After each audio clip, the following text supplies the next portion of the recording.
This is WABC TV. Weekend of delirium was topped off yesterday in Los Angeles. 8th inning, Houston leading 3-2. Steve Garvey at first, nobody out. Ron Cey parks one into the left field pavilion to bring the Dodgers from behind. They led 4-3, held on to the 9th inning to beat Houston. Final score, Dodgers 4, Astros 3. After 162 regular season games, the teams wind up in a tie. Today, a one-game divisional playoff. And now we're live from Dodger Stadium in Los Angeles. Look around. They have drawn better than 3.2 million with today's crowd, a sellout. A lot of people stayed here overnight, waited in line for the ticket windows to open this morning. A crowd of over 50,000 will look on. It's all at stake today in a one-game divisional playoff, the first since the National and American Leagues were split into divisions in 1969. There was one American League playoff in '78, Yankees-Boston, and today from Dodger Stadium, the Astros and the Los Angeles Dodgers in the first ever in the National League. That's the way they finished, each with a mark of 92 and 70. The Dodgers won the season series 10 games to 8, and in the last 6 meetings between these two teams in Los Angeles, the Dodgers won all 6, including 3 this weekend. Before the leagues split into divisions, there were 4 playoffs. Look at the graphic, and it's interesting to note the Dodgers were involved in all of them, losing to the Cardinals in 1946. Then, of course, the Bobby Thompson home run in the '51 playoff as the Dodgers lost to the Giants. They beat Milwaukee in 2 straight in '59 and lost in 3 to San Francisco in 1962. And this ABC Sports exclusive is being brought to you by Chevrolet and your Chevy dealer with Chevette, Monza, Citation, and the new Monte Carlo. Chevy's up ahead for 1981. By Pepsi-Cola and your local Pepsi-Cola bottler who invites you to catch that Pepsi spirit. And by Shell Fire and Ice Motor Oil, formulated to save gas. This is the only place to be today. Welcome back to Dodger Stadium, everybody. I'm Al Michaels.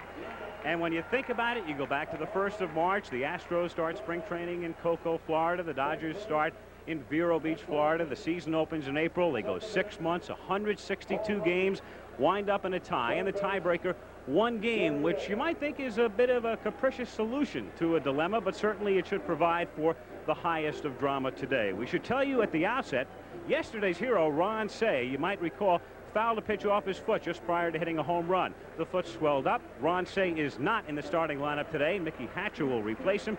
Cey is, however, available for pinch hitting duty. In a one-game playoff, of course, the paramount situation would be the pitchers. On the mound will be Joe Niekro for Houston. He's seeking his 20th win of the season. Dave Goltz, the high-priced free agent, will work for the Dodgers. He has had a spotty year.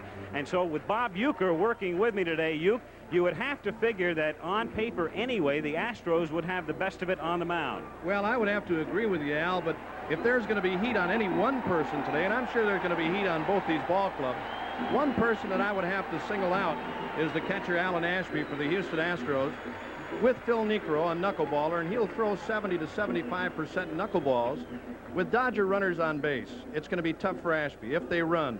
Dodger runners in scoring position at third mainly. He's got to stay with Niekro's bread and butter pitch, and that's the knuckleball. He's got a good fastball and a slider to go along with it. 19 wins for the year, as Al just told you. He's 0-1, 7-9 lifetime against the Dodgers. On the other hand, Dave Goltz, 7-10 for the year, 0-2 against Houston. So all for the marbles. If it's anything like yesterday, Al, I don't know if I can take it. One of the most exciting events that I've seen. It's been an incredible weekend series. Ferguson's homer winning it on Friday. Garvey's homer was the difference on Saturday. Cey's homer, the difference yesterday. Today, the National League West title at stake, the Astros and the Dodgers. Get 'em.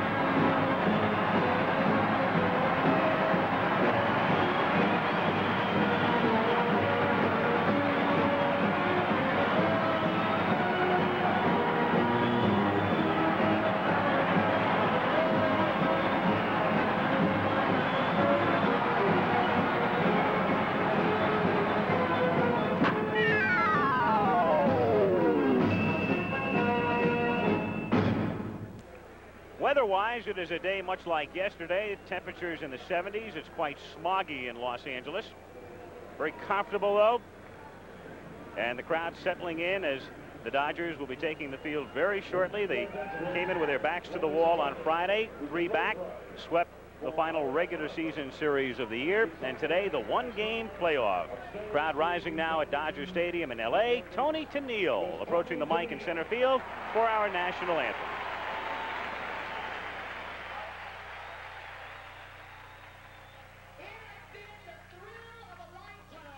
Part of the great crowds here at Dodger Stadium the past 3 days.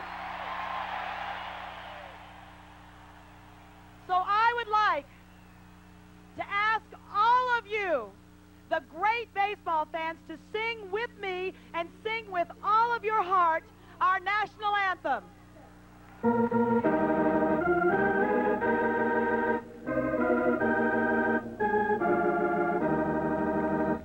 Oh, say, can you see by the dawn's early light what so proudly we hailed at the twilight's last gleaming, whose broad stripes and bright stars through the perilous fight o'er the ramparts we watched were so gallantly streaming, and the rockets' red glare, the bombs bursting in air, gave proof through the night that our flag was still there.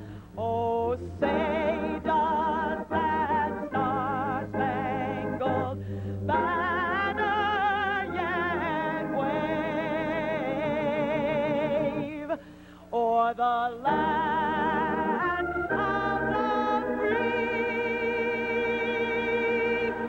and the home of the brave?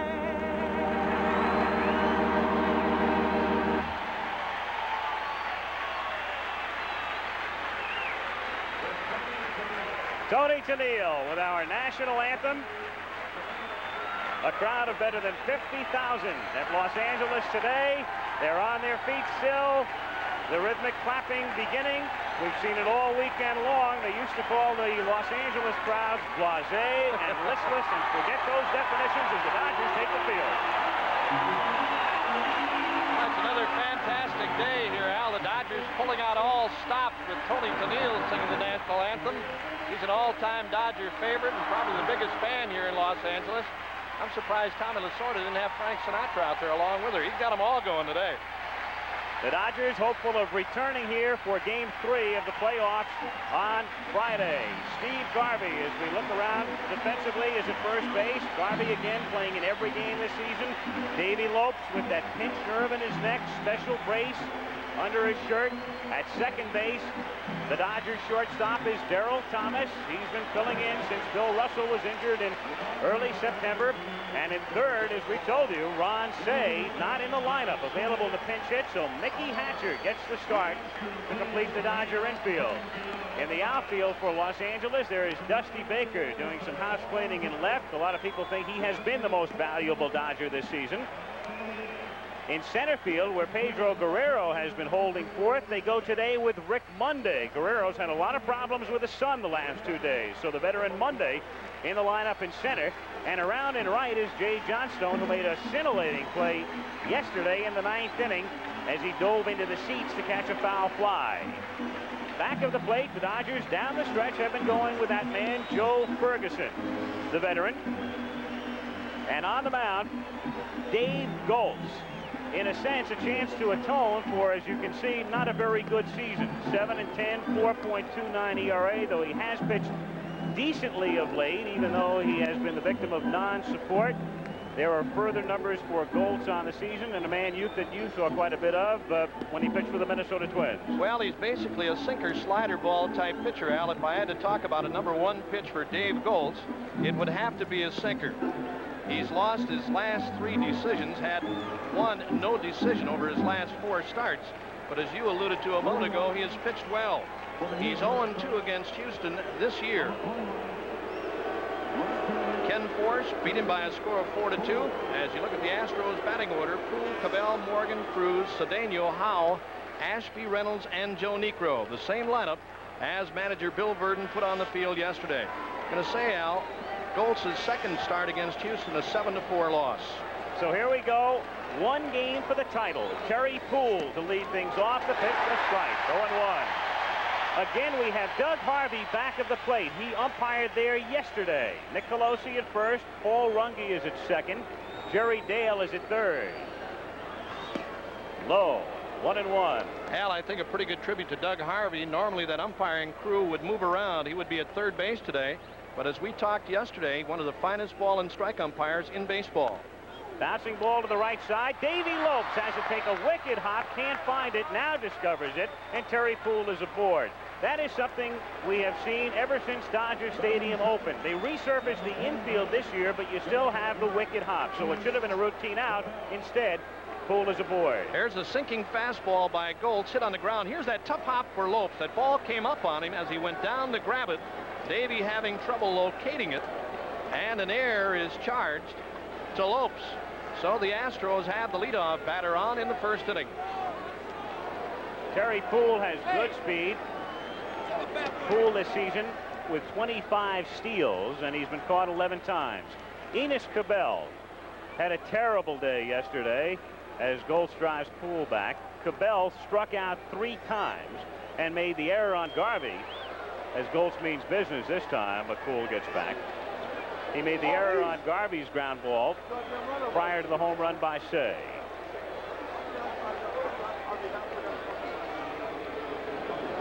Pitch out and nothing doing. 1-0 the count. The Astros, a team that scratches and claws its way to runs. They love to run. They have 6 players with 20 or more steals this season, including Poole at first base. Pretty good indication, Al, on the first pitch to Cabell what the thinking is as far as catcher Joe Ferguson is concerned. Pitching out with Poole on, looking for something moving right away. Goltz backing off the rubber. There goes Poole, and the 1-0 pitch is fouled away. So they start Terry right away, and Enos fouls it back. 1-1. Al, you looked at that pitch from Goltz that time on Cabell. They have Hatcher playing up close at third for Cabell. And as I said at the top of the telecast, Goltz will basically try to stay in tight on right-handed batters. He'll pitch on your fists mostly throughout the course of a ball game. He's got a good slider and a curveball, too. But as I said, if he has to get you out, he gets in a tough situation, he'll go to a good sinking fastball. 1 ball, 1 strike the count. Again driving Poole back. The winner of this game gets to fly to Philadelphia. The National League Championship Series opening there tomorrow night. We'll have it for you on ABC at 8 o'clock. Steve Carlton ready to work for Philadelphia, so the Phillies can relax a bit today. The winner of this one, a little champagne and then an all-night flight.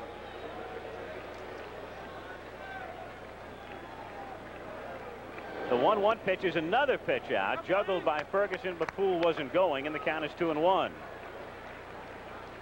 Not a bad idea, Al, talking about pitch outs with Ferguson calling that pitch out from Goltz. Goltz has got good control. Normally a good control type pitcher, you can fall behind in the count to a hitter with a pitcher like Goltz, who you have confidence in that he can come back and throw a strike for you. Might see that throughout the course of the afternoon. Close at first. As Poole goes back in standing. Goltz, 31 years old, a native of Minnesota, still lives there. And again, it's close. So Goltz has gone over 5 times. A game with such importance as this normally goes along at a snail's pace, as did the game yesterday. So you can pretty much count on a game in excess of 3 hours. You know, it goes both ways too, Al. You're talking about the pitcher making throws to first base. It also holds true for a catcher.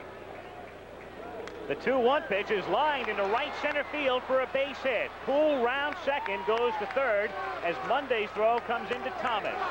So the Astros, on an error and a single, have runners at first and third and nobody out, and Joe Morgan coming up. Not a bad pitch that time by Goltz. Cabell just went down and got it and punched it into right center field. My point being a moment ago, Al, that with the catchers, you look one more time, There's that sinking fastball by Goltz. Not a bad pitch at all, but Cabell went right down after it and drilled it into right center. I was going to say, a catcher at times, Al, you hesitate once in a while when you go down to put down a sign. You second guess yourself every once in a while. That's, as you were talking a moment ago about the course of a ball game, taking maybe a little extra long when you're talking about a game of this magnitude anyway. Joe Morgan at the plate with runners at first and third. The Dodger infield at double play depth. Morgan bothered by a bad knee. Joe has not had a good series here. 1-0. The Astros have been very tentative at the plate in the 3 games here. They have gotten no production from Morgan, Cruz, and Cedeno. They're 3, 4, and 5 hitters. They're vital. Close at first as Cabell gets back. Enos can run. Cabell this season with 20 steals, but he's also been caught 12 times, which is not a very good ratio. 2-0 now on Morgan. There's Goltz twice upstairs with breaking balls to Joe Morgan. His bread and butter, Al, his #1 is a sinking fastball. There's Bill Verdon talking with Billy before the game today, Al. Very relaxed. He really was. And matter of fact, the whole Houston ball club, they did not come on the field yesterday until about a half hour before the game. They took infield. Today they were out messing around, playing a little pepper. Runner at third, Terry Poole. Enos Cabell at first. Nobody out, no score. Top of the first, and the Dodger bullpen getting busy already as Morgan checks his swing, but the pitch in there anyway for a strike. 2-1, and then Harvey says he did come around. He made the call himself. Did the plate umpire. 2-1. In the Dodger bullpen, Rick Sutcliffe up and throwing. Morgan fouls it back, and the count is 2-2. Of course, your bullpen on a day like today is simply everybody. There is Sutcliffe, who was a starter last year, had a great rookie year, but this year a whole other story, as you can see by the numbers. And throwing back of Goltz in the first. Goltz, by the way, had to come out of his last start at Candlestick Park in San Francisco on Thursday with a pulled calf muscle. So he's working with 3 days rest.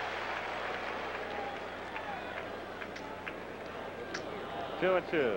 But you're liable to see anybody today, and certainly yesterday. Same situation when Don Sutton made his first relief appearance in over 4 years to get the final out. 2-2 to Morgan is outside, 3-2. So a full count and nobody out. You would think that Cabell would be going on this pitch. And of course, you look at Joe Morgan too, Al. He's only struck out 45 times this year. He's a good contact hitter. The runner at third is Poole, and at first base, Enos Cabell. Goltz paying a lot of attention to Cabell. The count on Morgan full. They send the runner, and it's foul tipped, and Ferguson can't hold it. So Morgan just barely stays alive, and Fergie can't hang on as Cabell retreats to first. Joe Ferguson, one of 3 Dodger catchers, and the man that they have gone to down the stretch. Steve Yeager and the rookie Mike Scioscia are the others. Again, Cabell goes. Morgan strikes out. The throw down to second, and they do not get him. Somehow Thomas misses the tag on what looked like a double play, and a big break for the Astros. Instead of 2 out, man at third, it's 1 out and second and third. Big break is right, Al. The throw from Ferguson that time was high. You'll look at the jump by Cabell. Ferguson had plenty of time. As a matter of fact, he may have had too much time. You saw Cabell take a look at the plate. There's the high throw, and the tag is late. Here's Tommy Lasorda coming out now. One more look from a different angle as Cabell breaks for second, looking at the hitter. And the throw from Ferguson is high, the head first slide, and Thomas late with the tag. And Darryl Thomas may be hurt, Al. Thomas is shaken up, and so is Cabell, so both trainers come out.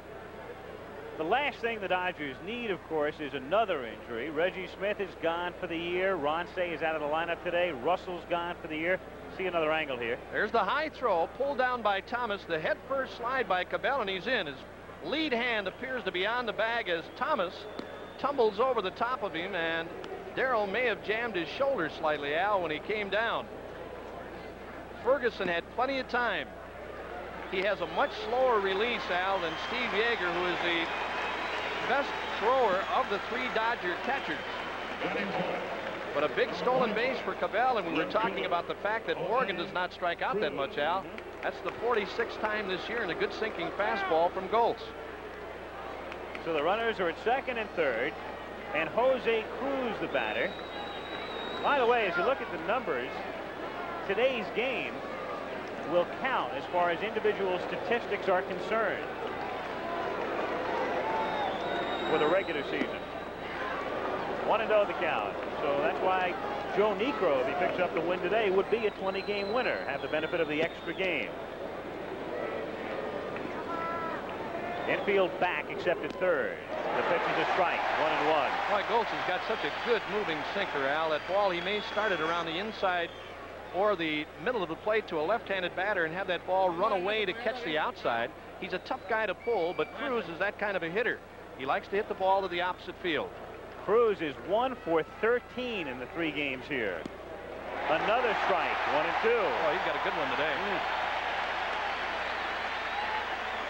Goltz trying to work out of a jam before a sun-baked crowd in L.A.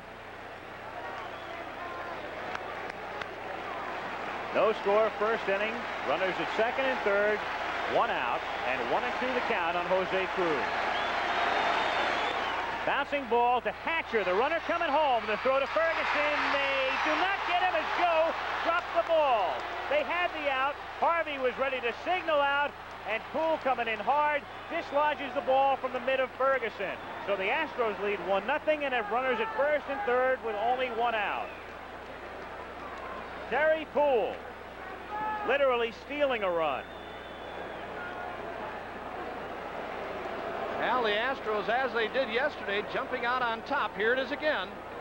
The ball hit to third. Here's Hatcher now, and plenty of time, and Ferguson plenty of time for the tag. The hard slide by Poole, and you'll see the ball pop away from Ferguson, and the Astros lead. Here it is one more time. Hit toward the left side. Hatcher's got an easy play. You're looking right in on Ferguson. Great shot, and the ball popping away. That is an error. Charge to Ferguson. It's interesting. Hatcher taking over for Say at third. You've got 2 ways to go with that ball. He decides to come home. You might think about also going 5-4-3 for the double play. Cedeno hits a little squibber. Lopes has to back up. A run will score. They get the out at first base, but Enos Cabell crosses the plate to make it 2-0. So 2 Dodger errors in the inning, and the Astros, as they did yesterday, drawing first blood here today. First baseman,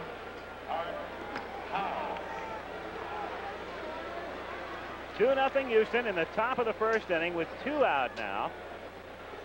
Cruz is at second base. And Art Howe, the batter.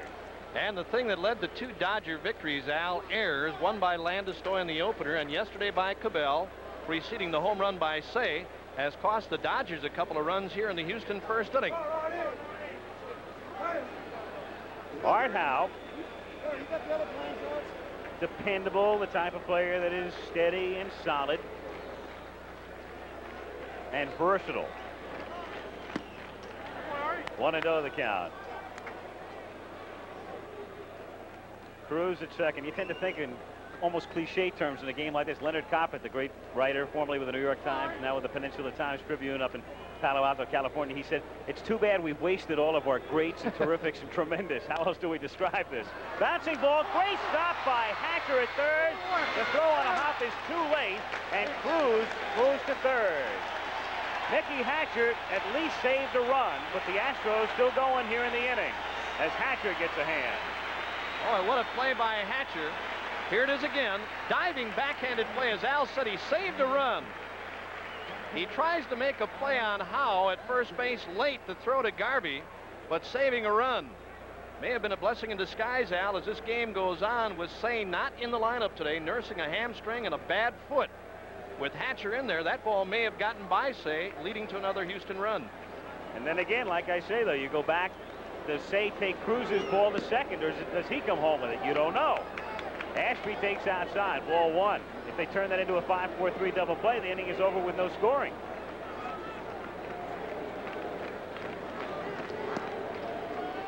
Two 2-0 the count. Here's the guy that's going to have his hands full today, too, Al. We talked about Alan Ashby at the top of the telecast handling Joe Niekro, a guy who is so very tough in the situations where you have runners at first, throw to first base by Goltz and a bit late, runners at third especially. Well, having caught 3 knuckleball pitches, I know the kind of pressure it is. You got to stay with the bread and butter pitch, and it's the knuckleball for Niekro. The 2-0 delivery is hit in the air to shallow left field. Dusty Baker shades down, has it for the out. But the Astros doing some damage initially as they pick up 2 runs, 2 hits. There were 2 errors and 2 left after a half. The Astros 2 and the Dodgers coming up. Hold it. Hey, guys. All right, stop fooling around. Calm down. Hold it down. I mean, this is the first Light Bay alumni picture. Okay, a little respect. All right, everybody here? Everybody who is somebody. Oh, very clever. All right, smile, will you? Knock it off. Continuing cool with Ashby back at the plate and Niekro on the mound. Want to point out something here, Al. With Niekro in the first inning, of course, his brother Phil, the great knuckleballing. right-hander with the Atlanta Braves. They have 2 different type knuckleballs. Joe will throw his knuckleball a little harder. I don't think it has the break that Phil's does. It will break sharply, throws it hard, much tougher for the catcher. You know, you get beat up a little more with a guy like him, but basically a lot better fastball than his brother Phil. He can throw decent with a fastball. He's got a good slider, too. Davey Lopes to lead off. Houston leading 2-0 in the first inning, and Lopes takes up and away. I love your line, the classic line about how do you catch a knuckleball? Wait until it stops rolling and then just pick it up.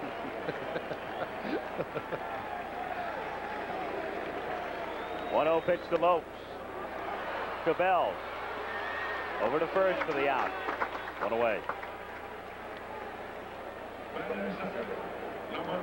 So Enos Cabell taking care of the Dodger leadoff batter, and Jay Johnstone coming up, having a good year, batting .312 as they've been spotting Jay. I tell you, he made one of the outstanding catches yesterday in this series, and probably for Johnstone for the year when he went in the right field seats to grab a fly ball from the bat of Jeff Leonard late in the game. And Johnstone said he's sick and tired of the bad rap as being a bad outfielder taken out in the late innings for defensive purposes. Story in the paper this morning about a supposed shouting match between Johnstone and Lasorda preparatory to Jay going to the outfield as he looks at a strike in the 9th inning. Talked to Lasorda about that before the game. He said, nah. He said, look, he said, my best defensive right fielder is going to be in there regardless. He didn't talk me out of anything. Now, you catch Tommy Lasorda in a restaurant, he orders the same way. He shouts. I tell you, Al, there were so many big plays in that game yesterday. The home run by Say, but defensive plays, and just a great ball game yesterday in the whole series for that matter. 1-1 to Johnstone.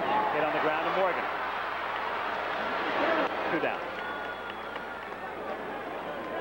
Been quite a series. Tommy Lasorda, of course, in a series of this magnitude, errors have played a key part. Sometimes it's difficult to remember where the runners are. Sometimes it's difficult for your play-by-play announcer to remember where the runners are. Al, you know the funny thing, and this is the truth.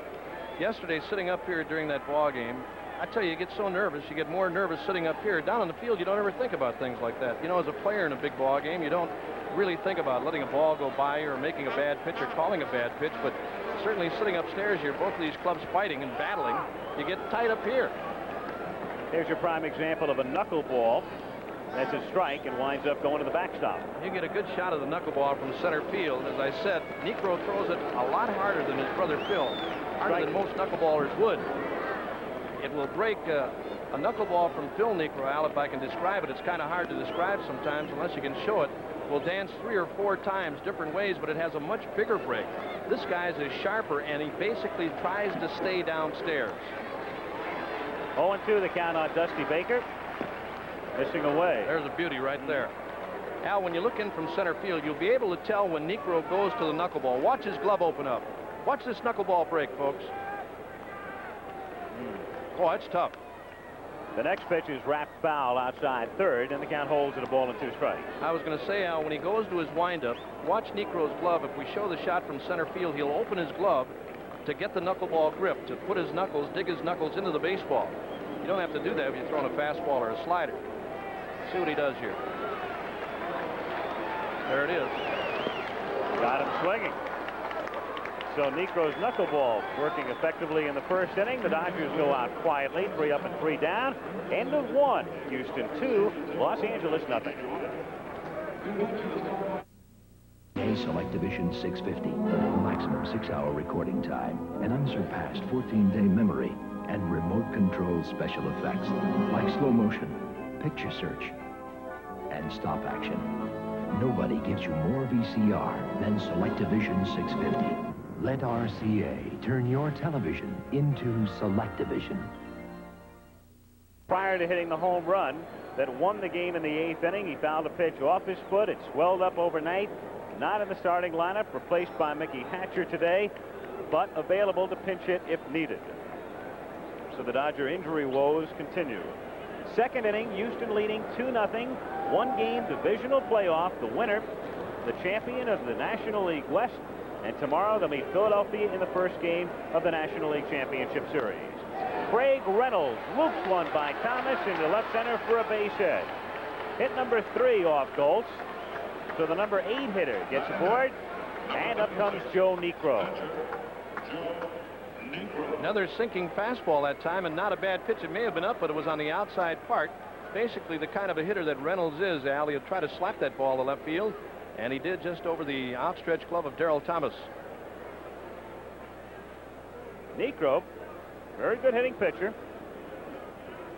And it's interesting because over his career he has not been a very good hitting pitcher. His lifetime average prior to the season was only 149, so he's nearly doubled it. He's around to bunt and takes inside. He's got 1 home run in the major leagues, Al. Off. You know who that's against? You betcha. Family affair. He hit his only major league home run against his brother Phil and beat him a ball game 4-3. You don't think Phil Grooves won, do you? Niekro is a good bunter. He has 15 sacrifices this season. Reynolds at first base and nobody out. Hatcher in on the grass at third. Bunted foul. 1-1. The first time the National League has had a divisional playoff. They went to the system in 1969. Remember, prior to that, 1 league, 1 winner, and on to the World Series. Breaking into divisions in '69. There's been 1 prior intra-divisional playoff in the American League with the Yankees beating Boston in '78. Bunted out in front of the plate. Ferguson will make the play at first base, and Niekro does the job as Lopes gets the put out 2-4. So Reynolds advancing to second, and with 1 down, the top of the order now, and Terry Poole. Terry Poole, right field. Poole hitting the ground ball that Lopes couldn't handle on the erratic hop in the first inning. Reaching on the error. Terry has muscled up a bit this year, and it's been by design. He's hit 13 home runs and leads the club in that department. 1-0. And I want to point out something here with Goltz against left-handed hitters. I think you find this a lot with right-handed pitchers. They're basically afraid sometimes to come inside because the margin of error is kind of small inside. But Goltz has got to work inside, too. And I'm not only talking with breaking balls. He's got that sinker to start off the inside corner and come back to catch it. Bouncing ball to Garvey. Nice one-hand pickup. Runner advances to third. 2 down. So Reynolds moves over. And Enos Cabell coming up. If you can imagine a left-handed batter up there against Dave Goltz to start that sinker off the inside corner. His sinker will run maybe 3-4 inches. To start it out as a bad pitch, you'll find hitters have a tendency to give up sometimes on a pitch like that. You can't keep staying away. I know that. He's got to pitch inside. He goes to work on Cabell. Enos a base hit in the first inning. Astros leading 2-0. They came into L.A. on Friday with a 3-game lead. That has evaporated, and it's all on the line today.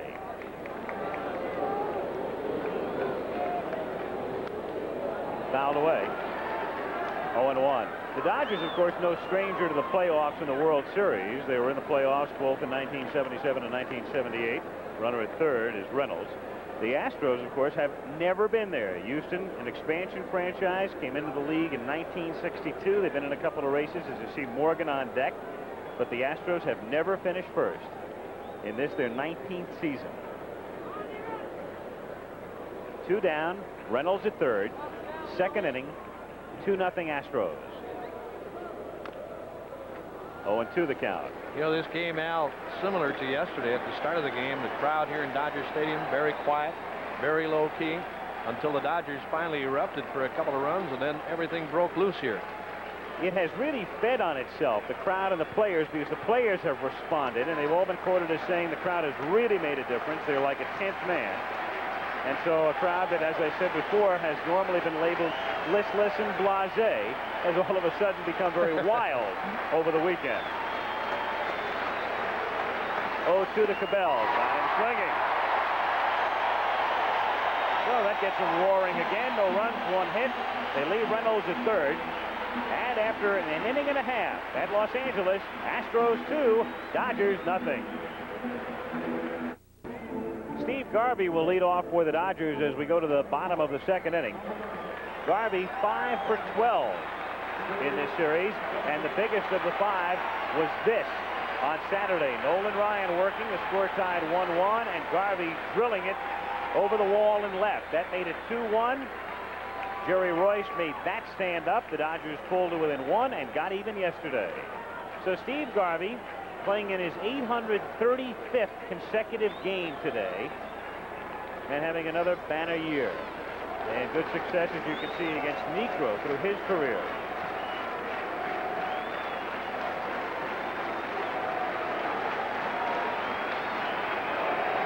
Tommy Lasorda, like everybody else here, he's been through the ringer since Friday.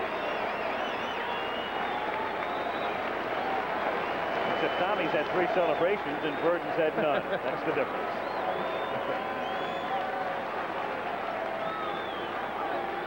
Joe Niekro, who set the side down 1-2-3, working bottom of the second. Houston leading 2-0 on 2 unearned runs. 1-0. I think you'll basically see Alan Ashby stay with the knuckleballs from Niekro, Al, until he falls behind in the count. You don't like to get too smart. If a pitcher like Niekro's got the good knuckleball going, why mess around with something else? There's a good one, but he missed off the outside corner, the ball getting away from Ashby. I know you have a tendency as a catcher sometimes, falling behind, or even if a pitcher like Niekro is working good with a knuckleball, you get smart once in a while. You say, well, this guy's looking for a knuckleball. I'm going to go to the fastball or a slider, and pow.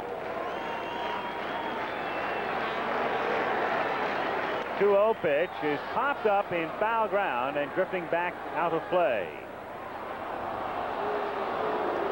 Look at all the knuckleballers. I'm talking about the Wilhelms, the Tiefenauer, Barney Schultz, Joe Niekro. The one thing that separates Joe Niekro from the rest, Al, is the fact that he's got a fastball that he can throw around 87 to 88 miles per hour and a good sharp breaking slider. That's the big difference. The longevity of knuckleball pitchers has been amazing. How many we see in their 40s. Wilhelm, of course, continued on till he was almost 50. Popped up. Morgan and Hauer right there, and Joe says he'll handle it and does for the out. So 4 in a row set down by Niekro, and with 1 down, Rick Monday will be coming up. There's my point, Al. He got inside to Garvey that time with a fastball and popped him up. Rick Monday.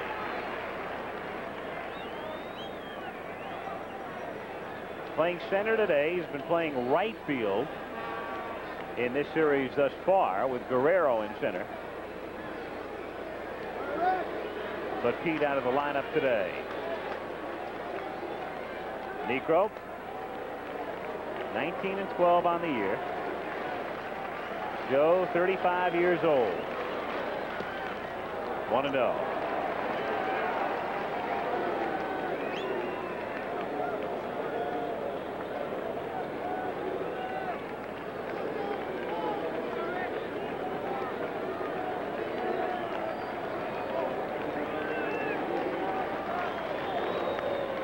Out of play, 1-1.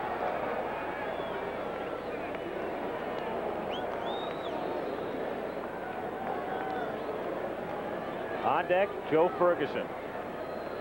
With Say out of the lineup, they've moved Fergie up in the order today. Hatcher's dropping to 7.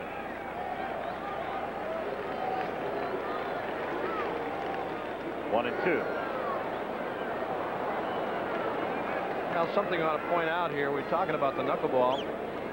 Get a look at Alan Ashby. Take a look at the oversized glove that he's using to catch Niekro. That glove really helps, but at times it's a hindrance too when you catch a ball in there, especially with the runner going. You lose it sometimes. You reach in to grab a ball with the runner going, you don't get it the first time.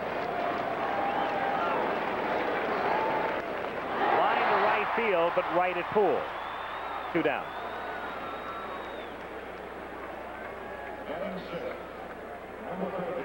Two away. 5 straight set down by Niekro now. And Joe Ferguson coming up.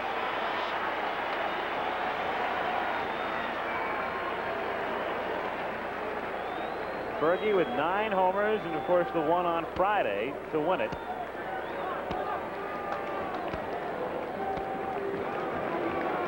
Ferguson with only 2 hits against Houston this season. 1-0. And Joe loves this park. He has hit 8 of his 9 home runs at Dodger Stadium. 2 out, bases empty, and the 1-0 pitch to Ferguson. Missing away. 2-0. Bill Burton, man who knows that the champagne is on ice, that the charter is ready to go to Philadelphia. But he's known that champagne's been on ice since Friday. I'll tell you, about 8 or 10 of the bottles popped yesterday from the heat. I hope they aged well. Wasted.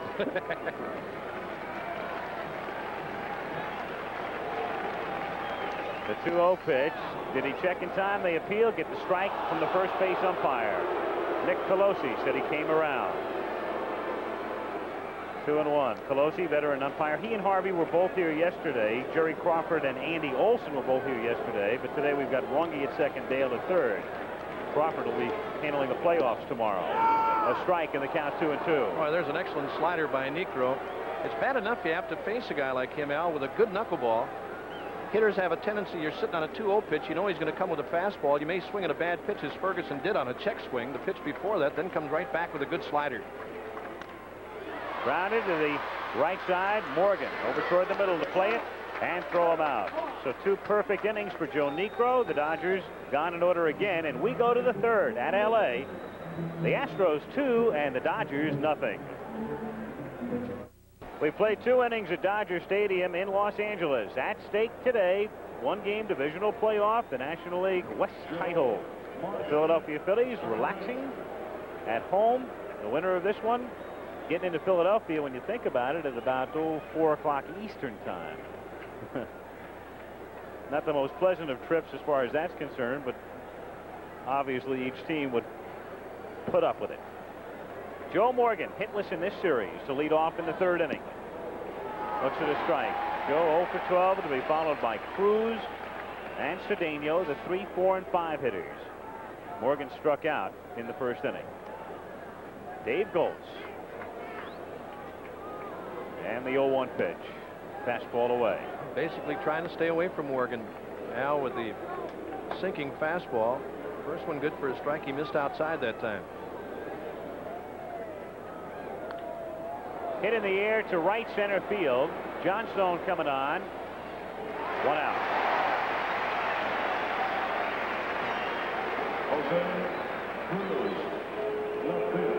One away in the 3rd inning. Johnstone and Monday, no doubt, talking about the conditions in the outfield, which, of course, if you've seen day games from Dodger Stadium, we've talked about it time and again, how tough it is to play out there.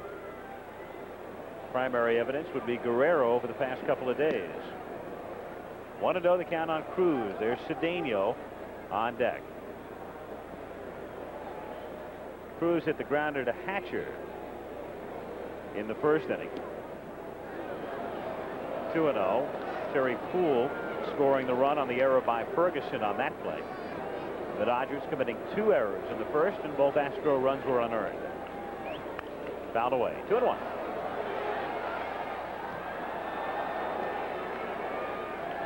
Gold still trying to stay away, Al, with the left-handed batters. Cruz every once in a while will sting you.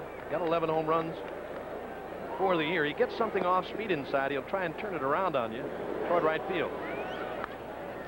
Hit into left field for a base hit. So Jose Cruz hit it right off the end of the bat and on the ground to the hole. Hit number 4 for Dave Goltz, and Cedeno the batter. He's had such a tough series. Talking about Cruz, And he's basically an opposite field hitter with a guy like Goltz who basically tries to stay away. He'll try to slap the ball, which he just did. But he's had a tough series, along with Cedeno. Cesar drove in a run in the first on a ground out.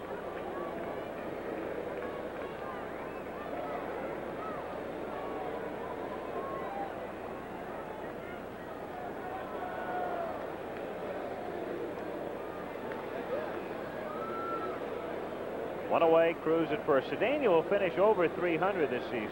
It'll be the first time for Cesar since 1973. And right now, as play began today, he was tied with McBride for 4th in the league in hitting, but he's dropped a point, grounding out in the first inning, so he's down to 5th. Billy Buckner winning the batting title. Buckner of the Cubs wound up at 324. Runner goes, pitch out, Ferguson throw down to Thomas, and they nail him. Dodgers guessing right, and Cruz is erased. Ferguson almost waited too long again, Al. He took a lot of time with a pitch out. The throw to Thomas covering was high, but still in time to get Cruz. Here's his jump now. A pitch out. And as I said, Ferguson almost took too much time. There's the throw and the tag put on by Thomas at second. Another angle, another look at Cruz. The high throw, Thomas has it, and the tag. 2 out, bases empty, and the 1-0 pitch is wrapped right back through the middle for a base hit. So Cedeno with a single, following Cruz getting thrown out at second. That's 5 hits off Goltz in 2 2/3 innings, and they've all been singles.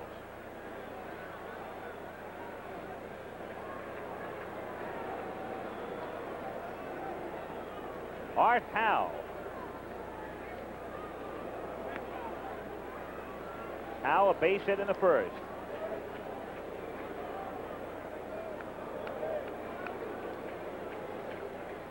Cedeno at age 29, still with excellent speed, leads the team in steals with 47.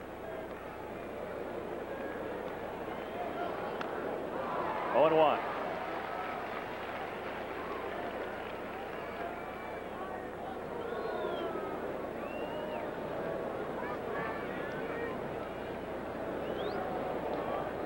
Surprising stat for Art Howe.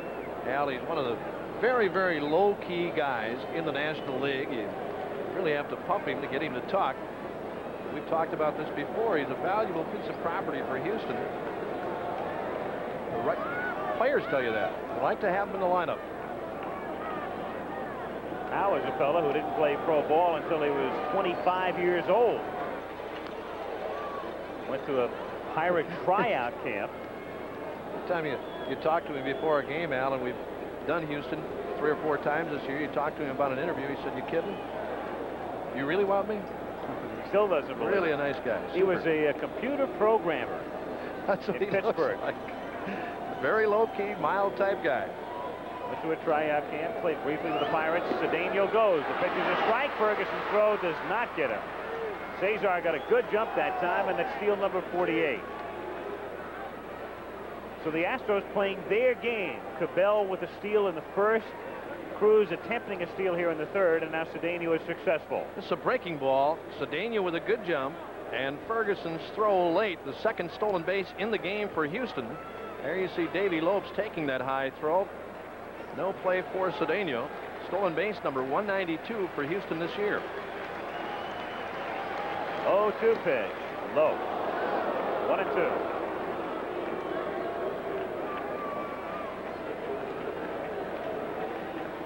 Astros 2, Dodgers nothing. We're in the third inning with 2 out, and Cedeno at second base.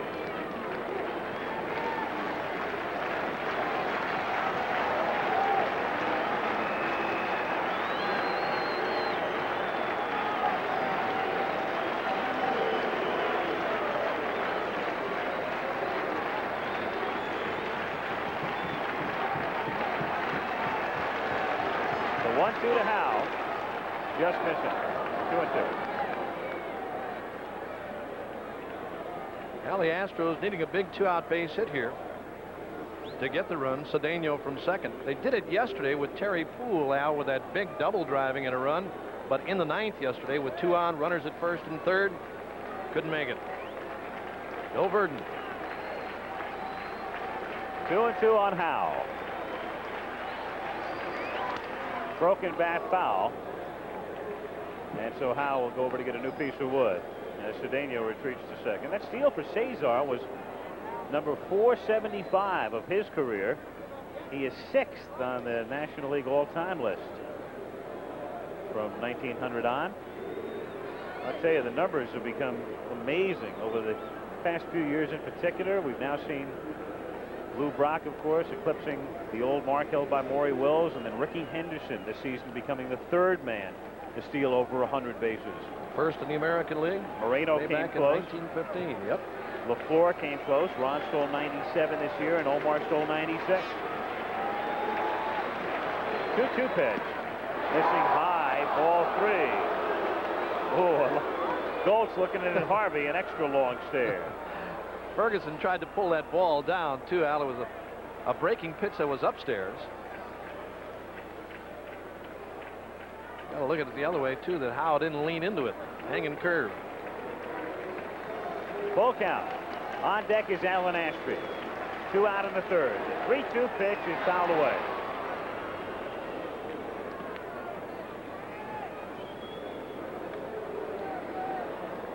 National League Championship Series getting underway tomorrow in Philadelphia. You'll see it on ABC at 8 Eastern Time. American League Championship Series commencing Wednesday, day game, 3 o'clock Eastern. Game 2 National Wednesday night.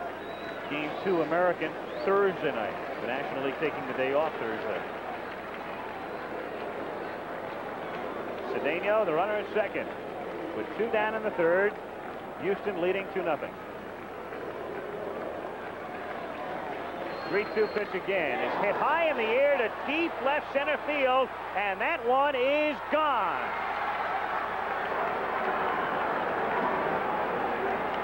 Well, the Dodgers have been coming from behind all weekend, but now they are 4 in arrears. 4-0 Houston.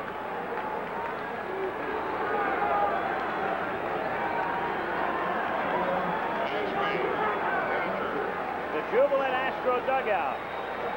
That's a scene we haven't seen much Friday, Saturday, or Sunday, but it's 4-0 on Howe's 10th home run of the season. Al, I'm really surprised. I talked about this earlier, the fact that Goltz, his best pitch is a sinking fastball.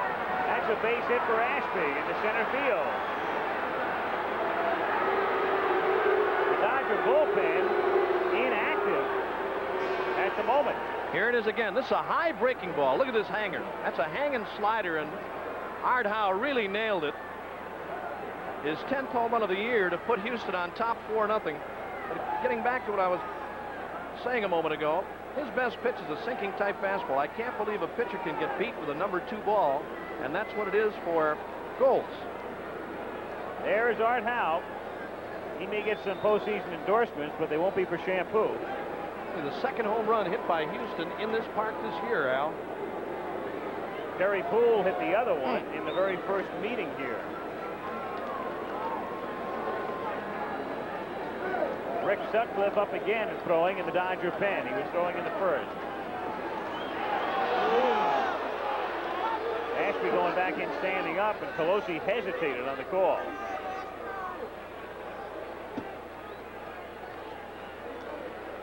Reynolds got a base hit to lead off in the 2nd.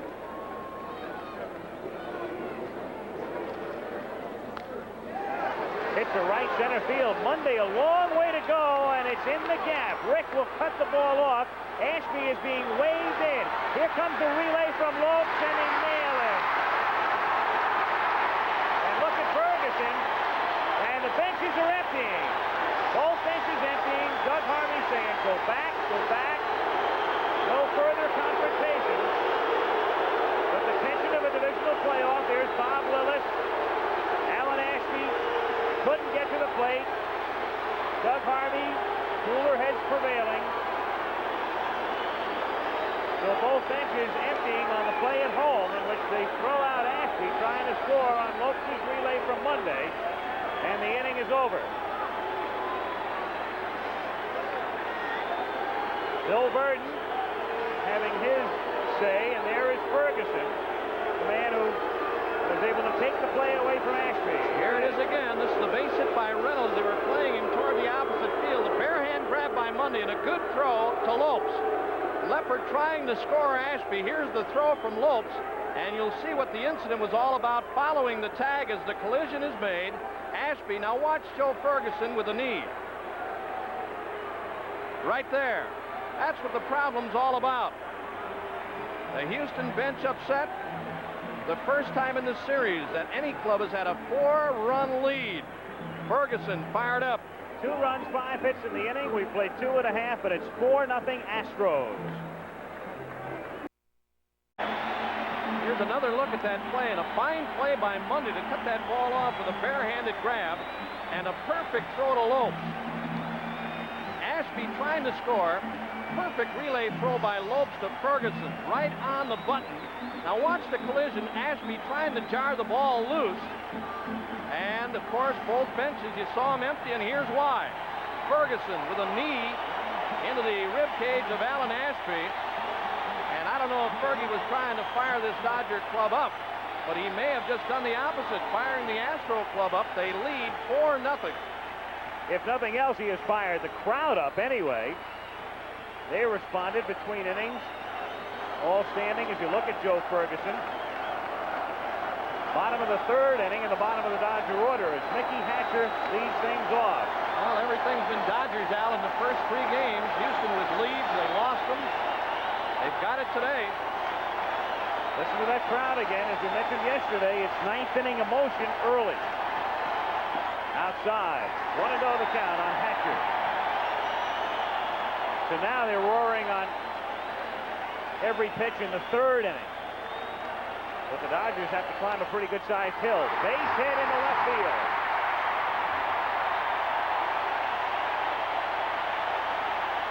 Mickey Hatcher in only his 2nd season.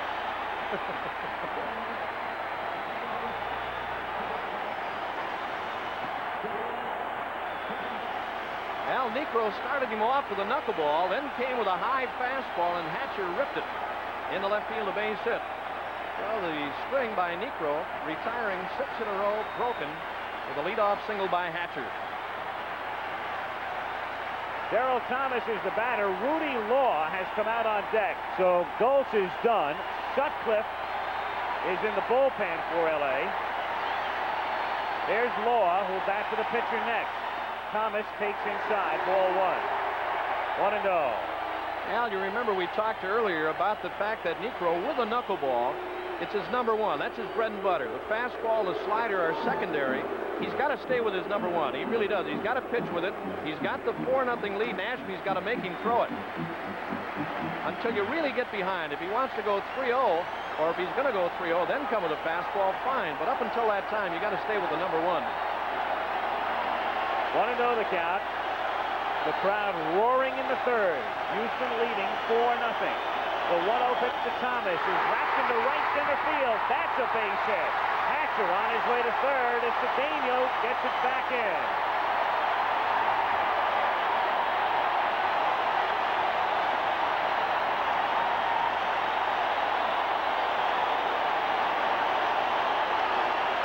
If nothing else, there will be a tremendous run on throat lozenges in Los Angeles tonight. Boy, amazing again, Al, as they did yesterday.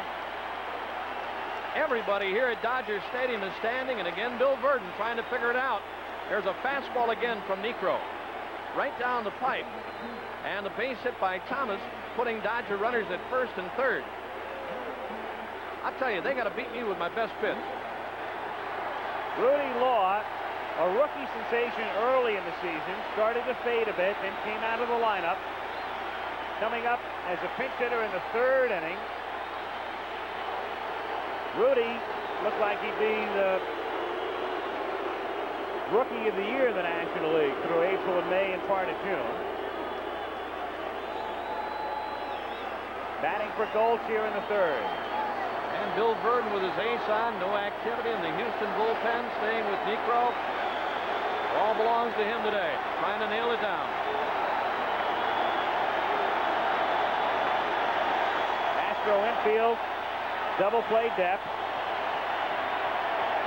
They've got a fair-sized cushion. There you see the positioning of Reynolds and Morgan. Nobody out into third. Law hits it in the air to left field. Hatcher is tagging. Cruz is there. Makes the catch, and Hatcher will stay at third as Cabell cuts the throw off, and Thomas remains at first. So medium deep left field, and with nobody out, Danny Ozark holding Mickey Hatcher at third. One gun. And a perfect throw that time by Cruz. They would have had a play on Hatcher. That time Niekro came with a knuckleball, Al. He started him off, and I talked earlier about Ashby having the heat on him just in this type of a situation where you've got to stay with it and hope you grab it, hope you hang on. Davey Lopes bounced out in the first inning, wearing a specially created brace. Pinched nerve in his neck. He's had back trouble this year. He spent time on the disabled list. Came on a bit in the second half. Lopes did not have a good first half. Nonetheless, he was a leading vote getter for the All-Star game. Now, Ashby wants to go to the mound. It's incredible the effect a crowd can have. You think back the '77 playoffs. I've never seen anything like it in Philadelphia when the fans were going wild early in a game. Dodgers, Phillies, and literally hooted Bert Hooton off the mound. That's right. It happens many times, Al. Players say it doesn't bother them. I don't believe it. Either way, offensively or defensively. One out. Runners at first and third. Niekro driving Thomas back. You remember yesterday after the game, Al, we talked about that play where Howe didn't cut off the throw from right field, allowing Manny Mota to go to second. Obviously didn't hear the catcher hollering to cut it off because of the huge crowd. Lopes hits it to left field, just about the same spot. Hatcher tags again and holds again. So we have a replay right there. Law and Lopes hitting fly balls to just about the same spot, and the runners are still at first and third with two down now. And again, Cruz taking that ball hit by Lopes on the run with his momentum carrying him toward the plate. Got off a perfect throw, cut off by Cabell. But again, they would have had a play on Hatcher, Al. Jose coming in this time as he was back further for Lopes. He was playing in just about that spot. Didn't have to move very far for the fly ball by the left-hand batting Law. Jay Johnstone grounded out in the first inning. Hatcher at third and Thomas at first. Two down, bottom of the third, 4-0 Astros.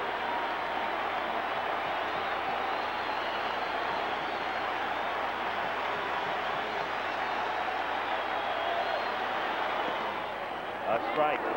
Al, it's such a big inning with the knuckleball right there, handled by Ashby. If Niekro stops the Dodgers here, he may also stop this crowd for a while.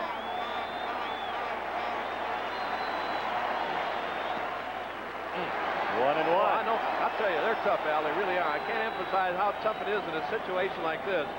The pressure and the heat that's on Ashby, but he's going right with it. He's staying right with the knuckleball. He's got to. Foul straight back in the count 1-2. Let me ask you, would a pitcher with a man at third, even though you really don't know where the knuckleball is going, might you think about trying to place it a little bit higher? The thing that Niekro tries to do, Al, with his knuckleball, Joe, that is, in opposition to Phil Niekro, Phil just lets it go. I think some knuckleball pitchers can direct the knuckleball to hit the outside or inside corner. Niekro tries to keep it basically low, and it's a lot easier for the catcher to handle. 1-2 pitch is popped up in foul ground. Enos Cabell charging over, having trouble with the sun, and makes the catch. He almost overran it and spikes it.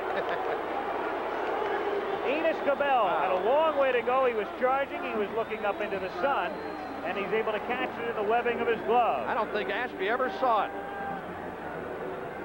There's the grab by Cabell, as Al said. He almost overran it, but reaches back to make the play. End of 3, 4-0 Houston. To the Special K pitch. Uh-oh. Determine the champion, Houston leading 4-0 as we go to the top of the 4th inning. A reminder, coming up a big one, NCAA college football this Saturday at 12:30 Eastern, unbeaten Texas against once-beaten Oklahoma. The Sooners lost to Stanford 2 weeks ago, but last week beat Colorado 82-42 in Boulder. From Dallas, a classic always, year after year, the Sooners and the Longhorns, Saturday. Tommy Lasorda, not particularly thrilled about what he saw in the bottom of the third inning. The Dodgers had 2 on and nobody out and couldn't score. Houston leading 4-0. We go to the fourth inning. The new Dodger pitcher is Rick Sutcliffe, and he'll work on his opposite number, Joe Negro, leading off, and Terry Poole and Enos Cabell. Negro sacrificing in the second inning. 1-0 the count. Sutcliffe, in his 32nd relief appearance. Last year, Rookie of the Year, he was 17-10. 2-0. This year, in the starting rotation early and then came out. Bill Burden, the Astro manager, his team with its biggest lead in this series. A strike here, and the count 2-1.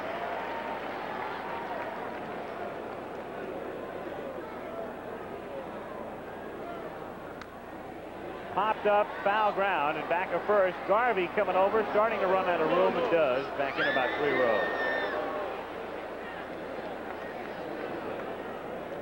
2 balls and 2 strikes to count.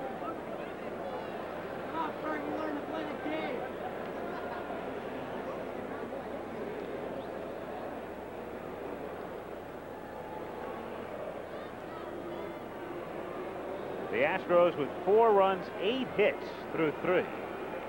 Dodgers, no runs, 2 hits, and 2 errors, both in the first inning, leading to 2 runs.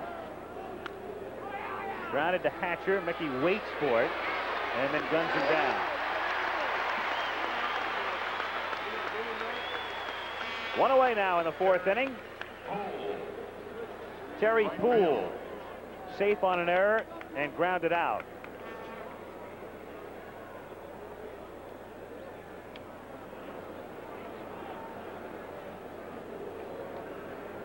One of the errors, Al, back in that Dodger first inning. Committed to, led to a couple of Houston runs.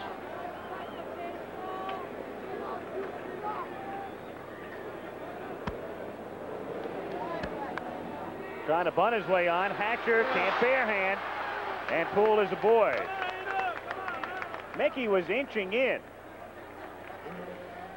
and was on the move trying to barehand it and can't make the play. It would have been a tough play for him, Al. Here's a good bunt by Poole.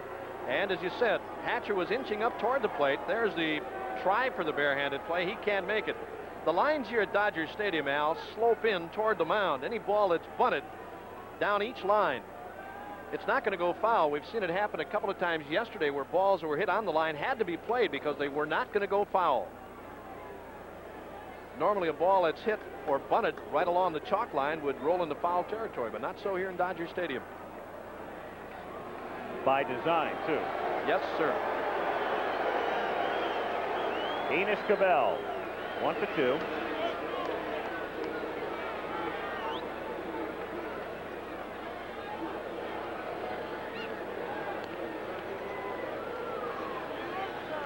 Poole can run. 25 steals for Terry.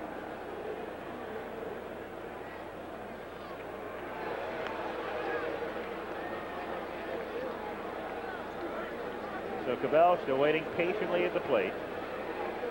1 away in the top of the fourth inning.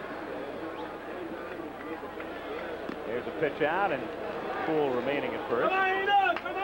You know, the 3 pitch outs that Ferguson has called today, Al, were pitch outs. You remember the game yesterday where he called 2 pitch outs and they were strikes? With Valenzuela. He had stepped out to take a pitch out, and both of them were hit. 2 of the 3 were hit.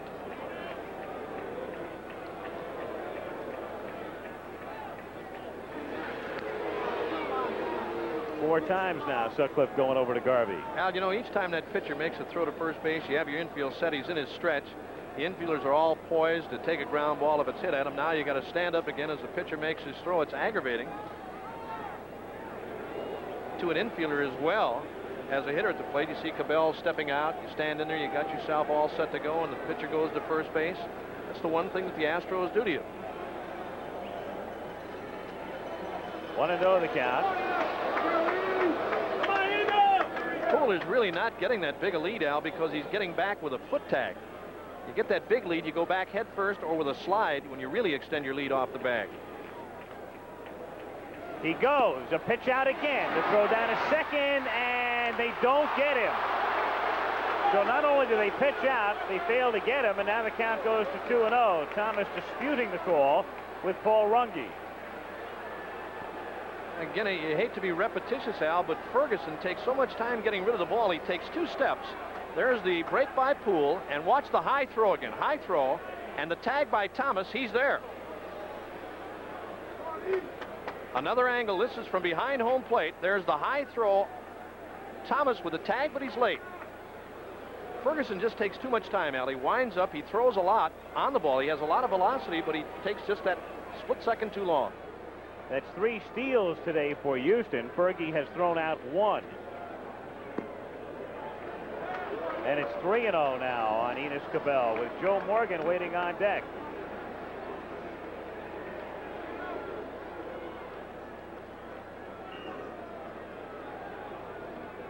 Poole at second. 1 out in the 4th inning.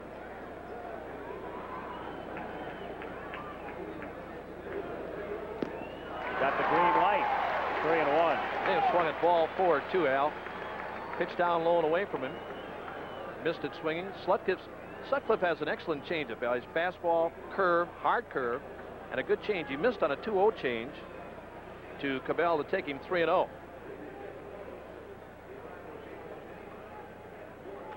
Three balls, 1 strike the count. Poole going. It's ball 4 and another steal. So that's 4 steals now. As Enos Cabell draws the walk. And the Astros have runners at first and third. And Ferguson wisely held on. He had a big jump, Al. No chance for Ferguson that time. You saw Hatcher break late toward the bag, but there was no play on him. No chance for Ferguson. He had a big jump against Sutcliffe. The Dodgers playing raggy, Al. Ferguson's throw back to Sutcliffe after the steal. The ball popped away from Sutcliffe between third and short. It was retrieved by Hatcher. But the runner at third, Poole, not watching. So most of the pressure today figured to fall upon the shoulders of one Alan Ashby, catching the knuckleball from Necro, and instead it's Ferguson whom they're running ragged. Well, he's done a good job, Al, Ashby, through the first 4 innings here.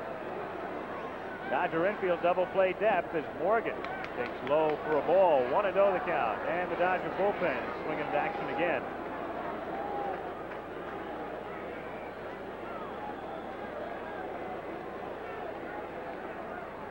Joe Beckwith up in the pen.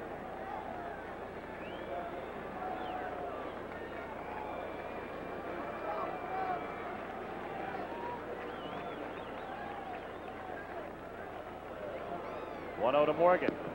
Missing, low and in, ball 2. 2-0 the count. Houston leading 4-0 with Poole at third and Cabell at first. 1 away.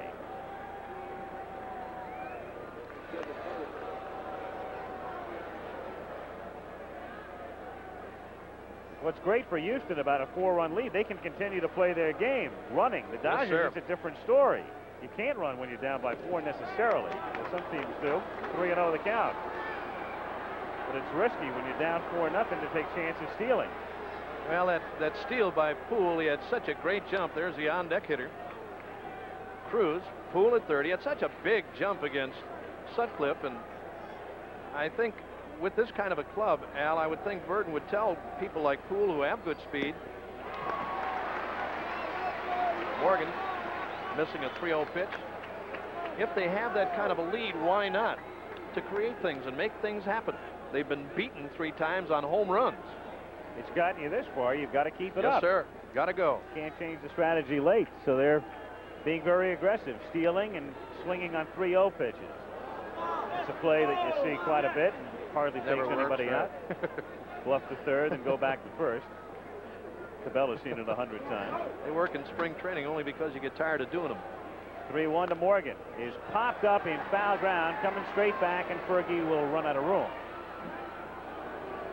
3-2 now. You know, you run those plays so many times in spring training, Al. They do with the pitchers and the catchers early in the spring. Pitcher at first, pitcher at third. pitcher on the mound making that same move, the guy at first base will finally get picked off so you can end the day.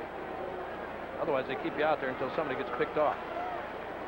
There's Beckwith in the bullpen. I once saw a game in which the Giants tried to make that move. The throw went to first, went all the way into the right field corner, and 2 runs scored in Montreal. 3-2 the count. They send Cabell, and Morgan takes ball 4, and they're loaded. So a single and 2 walks, and Jose Cruz is coming up. Beckwith in the bullpen as they're loaded up here. Poole at third, Cabell at second, and there's Morgan. We talked about Ashby, as you mentioned a moment ago, Al, with the heat on him today, the guy that might be doing the diving around and having a tough time. There's Tommy Lasorda coming out. This might be all for Sutcliffe, but it's Joe Ferguson. Fastball that time getting away from Sutcliffe, almost a wild pitch, and he had to make a backhanded play to stop it. Tommy Lasorda taking his time. If he's going to make a move, he's going to give Beckwith the benefit of some extra warm-up pitches. I don't know how much further he can go with Sutcliffe. He's not going to go much further at all. He's gone. He's walked 2, given up a base hit here, 2 stolen bases, and the Dodgers trailing 4-0. Bases loaded. So Joe Beckwith coming in relief of Sutcliffe. As we're in the 4th inning in L.A., Houston leading time. The Tampa Bay Bucks led by Doug Williams against the Chicago Bears and Walter Payton. On the West Coast, that's incredible follows Monday Night Football. Doing my career story. Did for 52 years. He's back again. Rick Sutcliffe, who had no success back on the Dodger bench, Beckwith into work to try to keep the Dodgers in the game. It's 4-0 Houston. Of course, we may be getting set up for just some more dramatics. Who knows? All weekend long, the Dodgers have been doing it. They trailed 3-0 yesterday. They have been pulling a Houdini act all weekend. And they'll have to pull another one today. Yes, sir. Beckwith, Al, another, you call him a power type pitcher, working 59+ innings with 40 strikeouts. ERA 1.98, 3.3 one-loss record. Jose Cruz goes down on a pitch up and in. 1-0. Jose would take 3 more of those. I know he would. Poole at third, Cabell at second, Morgan at first. Dodger infield looking for the double play, which is exactly what they need right here. This is where you want a comebacker on one hop right back to the mound. Hit to center field, deep enough to score a run if Monday can make the catch, and he does. A great catch. It'll score a run as Morgan retreats to first and Cabell gets back to second. So Houston leads 5-0, but Rick Monday, were it not for the catch, it might have been 7-0. Outstanding play by Monday. It just didn't look like he was going to be able to catch up to the ball, Al, and then that diving lunge, he grabbed it. You saw the ball momentarily, but he hung on. Here it is one more time. Fastball from Beckwith, and Cruz hits it into left center field. A long run now by Monday, and watch this diving grab, and the ball almost popped away from him. Almost. You see it right there. He hung on. A run scores, 5-0 Houston. Another angle. Fine play by Monday. The veteran. So 2 out in the inning. It's 5-0. And Cedeno at the plate.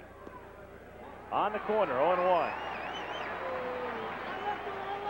Cedeno 1 for 2. Come on, Cesar. Plant one of them palm trees out there.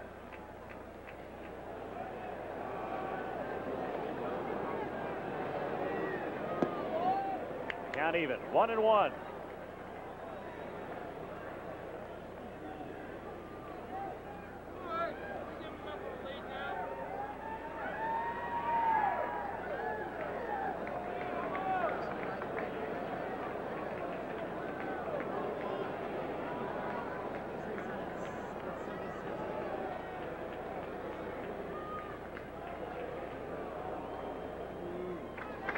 Dodger Stadium crowd, Al, really quiet.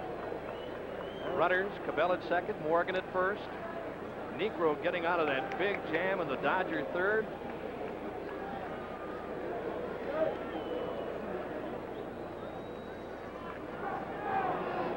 Beckwith ready with a 1-1 pitch. 2-1. Ferguson throwing through to second. Davey Lopes saving it. In the dirt. Cabell getting back. Enos Cabell. Well, the Astros 1 out away from clinching it on Friday. As we follow Davey Lopes back to his position and losing a 1-run game Saturday, blowing a 3-run lead yesterday. If they were to lose this one, I tell you, the winter would seem like it was 800 years long. Yeah, we talked yesterday, Al, about plays and pitches and balls that are hit in series throughout the course of a season. It seems that folks always remember the playoff or a final game such as we're having here today. That's what they remember about a ball club and a losing cause. 3-1 the count on Cedeno. There have been some great plays in this series. Some balls that were easy plays, that were bobbled, that led to victories, led to runs. It's been a great series, though. It really has. 2 on and 2 out, and it's 3-1 on Cedeno. Count full now, so with a count 3-2, the runners will be going. Cabell and Morgan ready to take off with a pitch.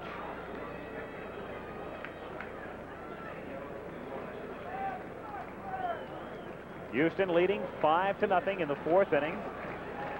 1 game for the title. The winner in Philadelphia tomorrow night to take on Carlton.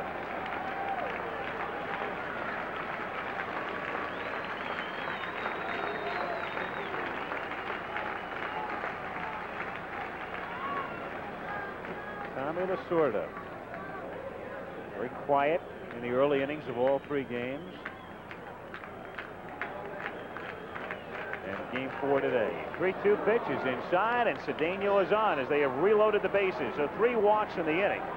2 by Sutcliffe, 1 here by Beckwith, and up comes Art Howe, who has singled and homered. Red Adams, the Dodger pitching coach, is going to the mound. Now, he doesn't make the changes. So Beckwith will stay in. Bobby Castillo is working in the Dodger bullpen. Castillo's been up, Al. He's been throwing since the inning started. There you see him. 5 straight wins for the Dodger right-hander. Beckwith, as did Sutcliffe, control problems. Walking Cedeno with 2 out to reload the bases, as Al told you. Only a fine play by Monday in left center field on that ball hit by Cruz has prevented a couple of more runs from scoring. 5-0 Houston.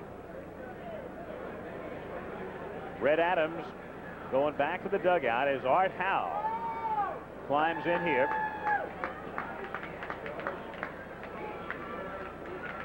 Bases loaded and 2 down in the 4th. Unintentionally fouled away, and the count is 0-1.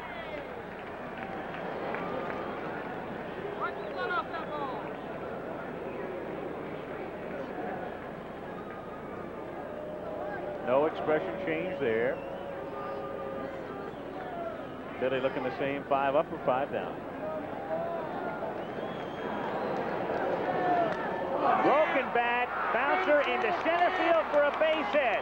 Cabell and Morgan both score, and the Astros lead it 7-0. So Howe shattering his bat and driving it through the middle, and Lasorda makes the long trek to the mound. It's 7-0 Astros, and Howe has driven in 4 runs today. 3 for 3 for Art Howe. Base hit on the infield in the 1st inning.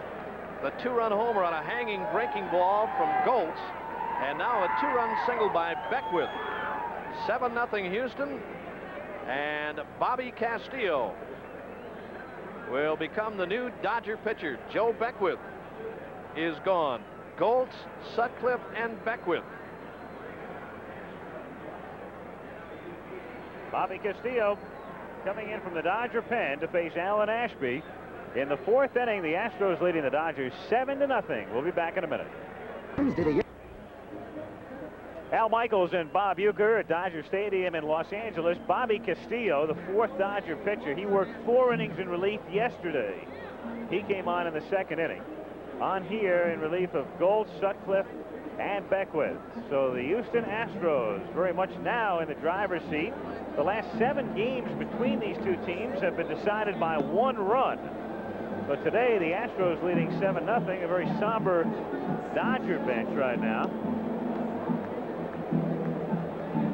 Well, you talked earlier, Al, about Tommy Lasorda or Verdon, for that matter, should the game get out of hand or be the kind of a ball game where they would use everybody.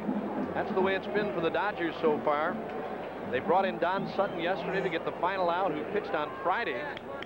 And today, Gold, Sutcliffe, Beckwith, and now Castillo. The 8th man in the inning to come up for Houston is Alan Ashby.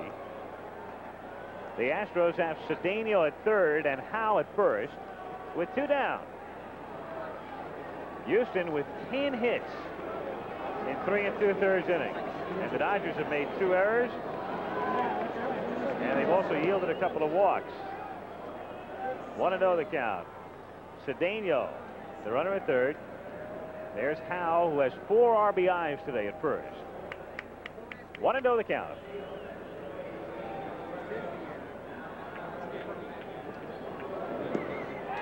One and one. Been a good series for Ashby, 6 for 12.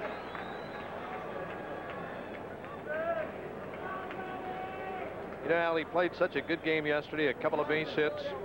He knocked in a run. He made a big play when he threw out Thomas on a very close call at second base. He's really done a fine job. And when I talked to him before the game, I said, the heat is on you. He said, that's the way it is every time with Necro. He said, you just go along with, you know, he said, many times the knuckleballs hit you all over the glove. He said, you keep calling them, you got to go with it. He said, I don't worry about it.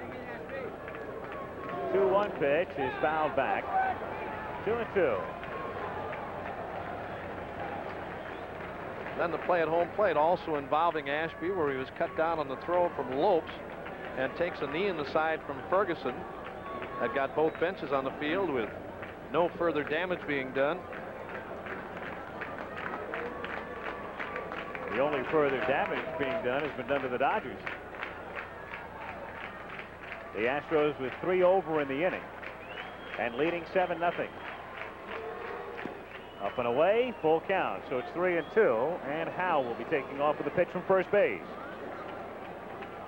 So Garvey can play behind him.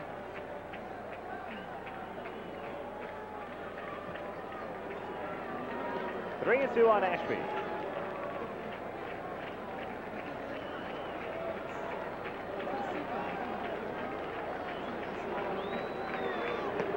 And they're loaded again.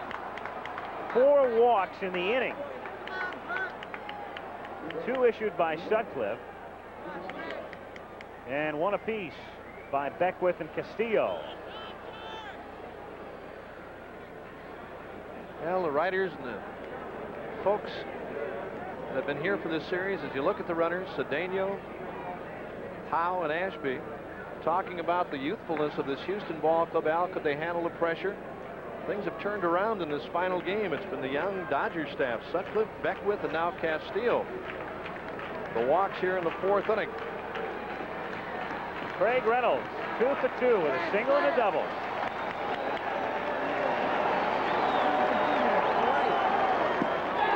Chasing a screwball, 0-1.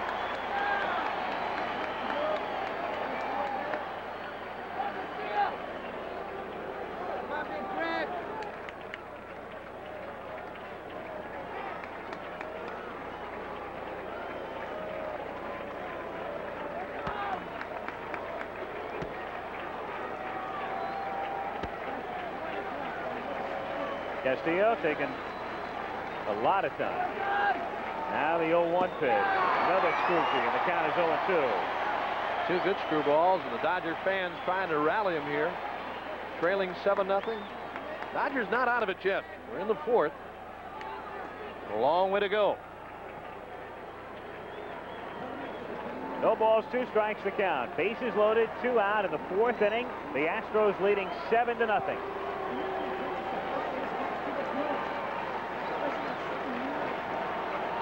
Don Stanhouse throwing now in the Dodger bullpen. Cedeno trying to coax a walk. And he strikes him out. Ferguson will have to throw to first to get the out. Put out goes to Garvey, and the inning is over, but an interminable one for the Dodgers. Houston gets 3 runs, 2 hits plus 4 walks. And after 3.5, 7-0 Astros. Shell, fire, and ice. Well, the crowd has certainly not given up hope. They respond. There they are. Most standing now as the Dodgers come to the plate. Still early in the game, but 7-0 Houston. Rafael Landeskog has taken over now at second base. Joe Morgan with the gimpy knee. And so Verdon can afford to remove Joe with a 7-run lead as we go to the 4th inning. The Dodgers with Baker, Garvey, and Monday facing Niekro, who retired the first 6 men he faced, gave up 2 singles to start the 3rd, and then worked out of a 1st and 3rd nobody out jam. Baker bothered by a hamstring, 1-for-13 in this series. Dusty struck out in the 1st.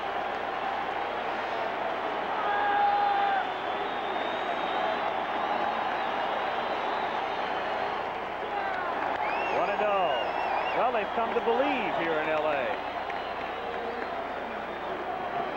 Joe Niekro, very strong down the stretch. 1-0 to Baker. A strike. 1-1 the count. This is the time of the game, Al, when you may see Niekro go to a fastball a little more. As we said earlier, when I talked earlier about staying with a knuckleball in a closer ball game, you got to stay with your number 1. But now he's got the 7-run cushion and can afford every once in a while to mix in a fastball. He started him off with a knuckler, fell behind 1-0, and then came back with a heater. And right back with a knuckleball. 1-2. So mixing them up as Verdon looks on. Of course, the key thing here, 7-0. The last thing in the world you want to do is walk a man. It's imperative to throw strikes. Here's a man with good control. Throw over the plate. Due to the fact the Dodgers have come back in each game, Al, to win them. Being behind, but now, big 7-run cushion. Bouncing to 3rd, Cabell backs up, wicked hop, recovers, throws to 1st, and it bounces by Howe and bounces into the photographer's area. And so Baker will be given second base. Well, a runner on again against Niekro, and really a tough play for Cabell that time. That ball took a wicked hop. He's charged with an error. I thought they might score this a base hit, Al. They did. 1-1. Hit and error, both. Hit and an error. Okay, there it is. There it is. A wicked hop. Hitting Cabell up around the hip area. There's the error, the overthrow at first base. I looked up on the scoreboard and I saw error. I didn't see the hit flashed up. Very, very tough play. Of course, Cabell yesterday committing the error on Garvey's ball that, let's say, followed with a 2-run homer. 1 on, nobody out. Steve Garvey. I think you saw Doug Harvey motion to the public address announcer here, John Ramsey, the downward motion. People are throwing things on the field is what it amounts to, and they're throwing objects at, I think, Jose Cruz in particular, out in left. And so the announcement was made by John Ramsey about the missiles being hurled from the pavilion area and the seats down in the left field corner. Well, it's really bad, Al, when things like that happen. It's bad enough when you have to play in a stadium on the road, jam-packed, as it has been here in Dodger Stadium for the last 4 days. You've got the lead 7-0, and then to have objects thrown at the outfielders, it's tough. It really is. There's no sense to it. The Dodgers had everything going their way in the first 3 games. They've been taking their whipping here this afternoon thus far. Very uncharacteristic, too, of Dodger Stadium, we might add, Al. Well, it used to be uncharacteristic. Then they got wild with Pete Rose when he played left for a while. That was a terrible scene. Now they're venting their wrath upon Cruz. You know, standing and applauding and trying to get your club going is fine, but throwing stuff, and you know, it's not only paper and stuff that they're throwing out there, it's metal objects. That's the problem. Baker at second now. Garvey at the plate. Steve 0 for 1. Garvey tries to bunt his way on and fouls it back. Cabell was playing deep, so Steve figures, look, we need base runners. I'll try to bunt my way aboard. As he did in yesterday's game with a bunt single for his 200th base hit. Houston leading 7-0. Nobody out. Bottom of the 4th inning. Baker at second.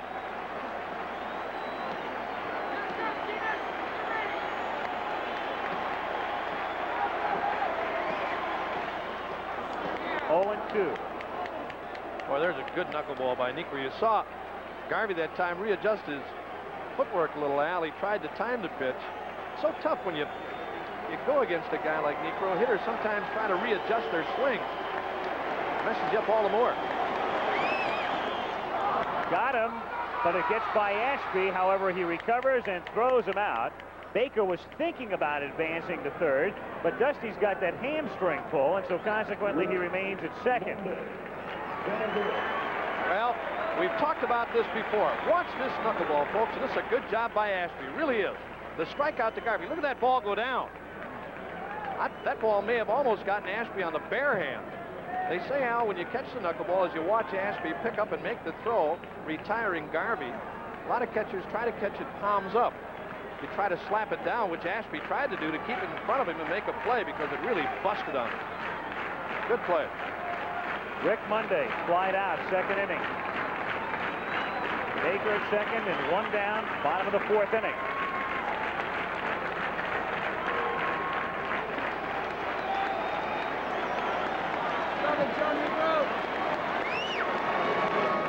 Bouncer toward the middle, base hit. Now Baker, remember, has the hamstring pull, but they're waving him in anyway, and he'll score. The throw goes to second. Rick Monday with a single to center. Interesting, Cedeno sort of played it casually, and as I watched Baker start to round third, he was hobbling a bit, and Ozark waited. And then when he saw the way Cedeno was playing the ball, he said, all right, come on. 7-0 lead, and here's the first Dodger run now. A knuckleball upstairs by Niekro. Bounce back over the middle, and as Al said, Cedeno in center, a rather leisurely stroll toward the ball. There you see it. And Baker hobbling as he scores. 7-1 game now. But you're right, Al. I thought Cedeno, although having problems again in left field now, Al, again, objects being thrown out there by Cruz, at Cruz. Bad. Oh, what can you say? I mean, it's too bad, really is. Just a few. Every ballpark, I guess, has them. Think back to I guess the worst scene of all had to be Shea Stadium, what, 73? When Sparky Anderson pulled his Cincinnati team off the field. It's terrible, it really is. Brutal. Well, say what you want about fans and whatever. You know what the umpires are going to do now? They're going to pull the Astros off the field. They're going to take Houston off the field, and in that way, will they get the crowd to comport itself decently. So Doug Harvey taking full control of the situation. We've seen enough ugly scenes over the past few years that Harvey, a man who is very determined, full control of the game, he says, all right, if you're going to continue on like this, this is the way I'm going to call an end to it. I tell you. Very tough. So the Astros will go back in the dugout. They'll make an announcement to the crowd again. And we'll be back in a moment with 7-1 Houston out front. Please refrain from throwing any items onto the field. Back at Dodger Stadium, what's happened? The umpires have taken the Astros off the field. They have instructed John Ramsey, the public address announcer, to make the announcement, which he just did, to refrain from throwing objects onto the field, and that if it continues on, the umpires could forfeit the game to Houston. So it's as simple as that. So you've got a crowd of over 50,000 people here, and all it takes is a few jerks. That's right, Al. You mentioned it a moment ago. A few. It's not everybody, and the crowds, and we've talked about them throughout this series, have been great for the Dodgers. They really have. They've motivated them. The second time that play was stopped. Cruz complained earlier. There's Bill Verdon talking things over with Doug Harvey, saying we'll take the forfeit. But Cruz came in earlier, objects being thrown, and then play was finally stopped. No cause for it whatsoever. Bill Verdon, with the Astros back out on the field, had a chance to visit with Bill before the game, and after 3 straight losses, I asked him how he's been sleeping. Here's what he said. Well, the first night was tough. We were within 1 out of having it wrapped up, and we didn't get the out. And I had a tough time getting any rest that night. Last 2 nights, you know, the games have gone against us to some extent. We've had our chances, haven't taken advantage of them. I just have to say that they've outplayed us a little bit in all 3 games. Bill Burden, manager of the Astros, with his team back out on the field. Houston leading 7-1. The Dodgers with Joe Ferguson at the plate, 1 out. Rick Monday, the runner at first. So play resuming now. Joe Niekro has given up 4 hits. 1-0 the count.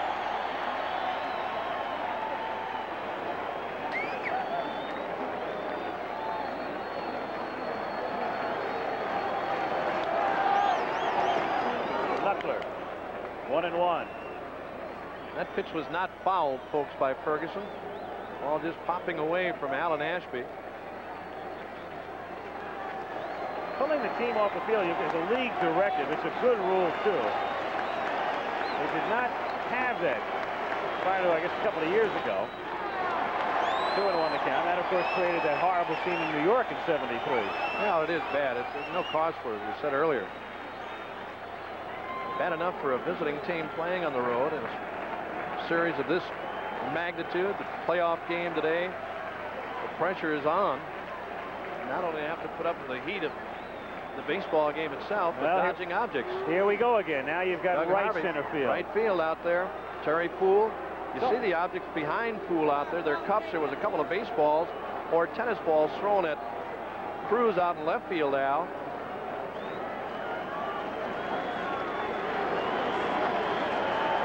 What has to happen really in the bleachers, the fans have to police themselves. You've got to weed out the bump.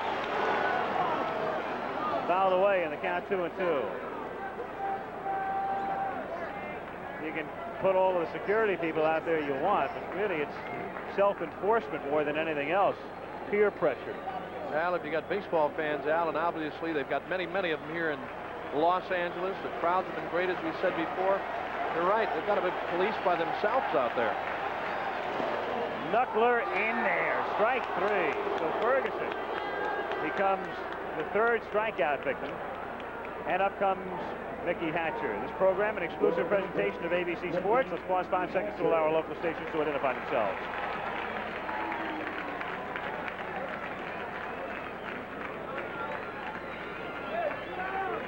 Mickey Hatcher, base hit in the 3rd inning.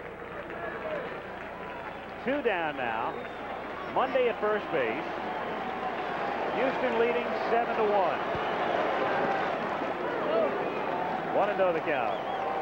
I watch Niekro, Al. Every once in a while, he'll try to put a little extra on a knuckleball. Makes it that much tougher on Ashby. There was another one that really busted down and inside. Ashby hung onto it.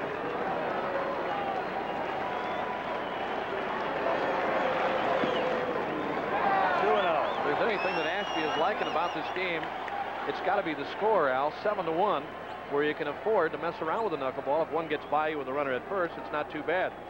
There's that big glove, folks. Take a look at the pocket on that baby.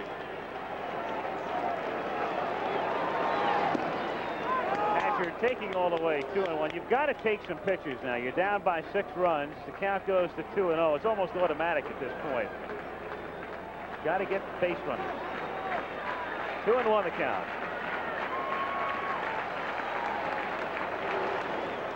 Fly ball to center. Cedeno started back, drifting in now, and that's that. The Dodgers in the 4th come up with a run. 2 hits. There was an error by Cabell. Leave 1. We've played 4. Astros 7, and the Dodgers 1. LA, Houston leads 7-1. More play-by-play. Here's Bob Uecker. All right, Al, thank you very much. And Joe Niekro will lead it off here in the 5th inning. 7-1 Houston. Niekro has sacrificed and tapped to 3rd as you look around Dodger Stadium. Another jammed-up house. Dodgers with 2 in the 1st inning, aided by 2 Los Angeles Airs. Picked up 2 more in the 3rd on a big 2-run homer by Art Howe. And then Run-scoring fly ball by Cruz in the fourth, and Howe again, 2-run single. Bobby Castillo, a strike to Niekro, 0-1. Castillo is the fourth Dodger pitcher used today. Goltz worked the first 3, 4 runs, 8 hits, walked a pair. Hit foul by Niekro. He fought off a high inside breaking ball, and Joe Niekro turning around to catcher Joe Ferguson.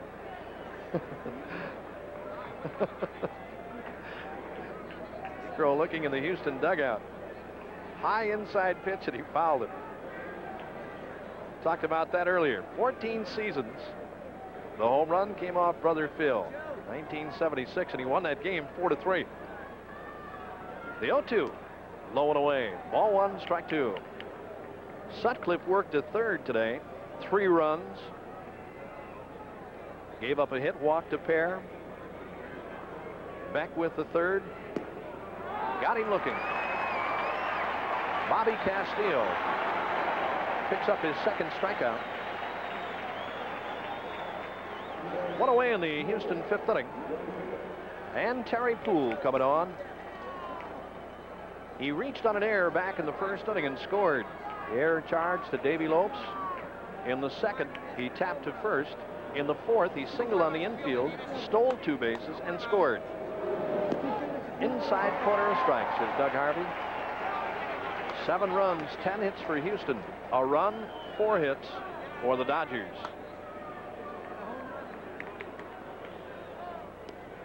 And he missed inside. 1 ball and 1 strike to Poole.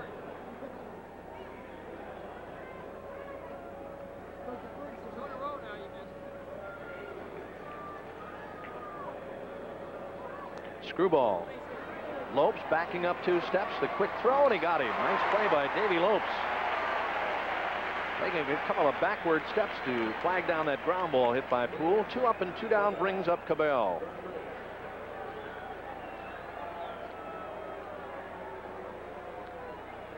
Cabell has scored twice today. A single, a stolen base, and a run scored back in the first. He struck out in the second, walked and scored in the 4th inning. Dodger pitchers in the 4th issued 4 walks.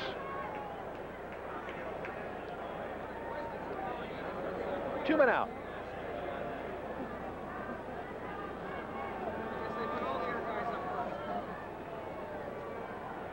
Yeah, you're looking on Joe Ferguson as Castillo shaking off a couple of times. There's a breaking ball. 1 strike to Cabell. Tommy Lasorda down by 6. One more look now at Bobby Castillo. Whip-like motion. And a good screwball. That was a breaking ball that time that he turned over on Cabell. Ferguson wants it outside. Fastball just a bit low. 1-1. The Houston dugout.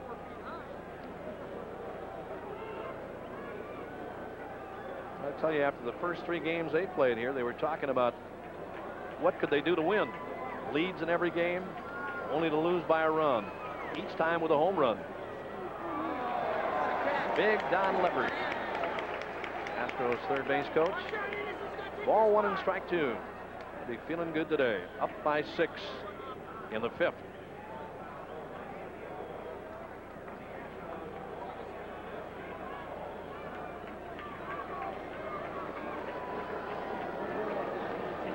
The 1-2 pitch to Cabell.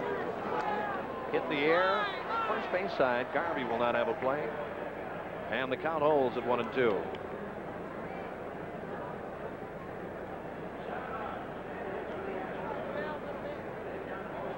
Steve Garvey. Played in every game. The Dodgers this year.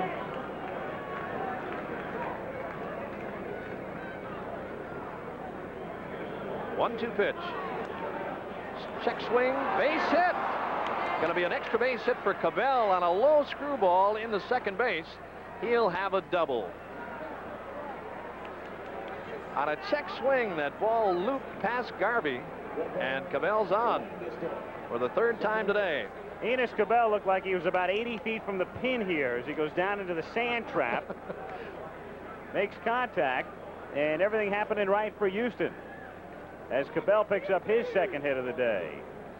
Tough pitch to give up a hit on. I tell you, I was just going to say that, Al. You make a pitch like that, and a hitter reaches down on a check swing and loops one, as Cabell did for a double. A couple of more like that, and we'll get Davey Moore in here to do the analysis. I tell you, all he had to do was open the face a little more, and he may have had a triple. Enos Cabell, the runner at second. Watch the pickoff throw, Cabell. Rafael Landistoi comes on for the first time today. 250 with a homer and 27 runs batted in. Came on to play for Joe Morgan in the Dodger fourth inning. A victory for the Astros would certainly make for a whole lot nicer winter, in particular for Landistoi. He was the man the other night, Uke, that bobbled the ground ball by Dusty Baker in the ninth inning to prolong the inning, and then with two down, Ron Say, the single to center on Friday to tie the game, and then Ferguson's home run in the 10th won it. Right. Bill Verdon was talking about just a moment ago when he said he didn't sleep very good after that opening game. One strike to Landistoi. Castillo, screwball, 0-2. Now, Verdon said before the game, Al, when we were down on the field during batting practice, he said that was the game that really bothered him. The other games, good games, they lost. He said if the ball was hit by Baker a little more sharply, easier hop, nobody on at first, the runner ran by Landistoi, took his eye off momentarily, took a look at the runner, Baker, and bobbled again. Two strikes. Looped to Hatcher. This time it won't fall for a base hit. The Astros are out here in the fifth inning.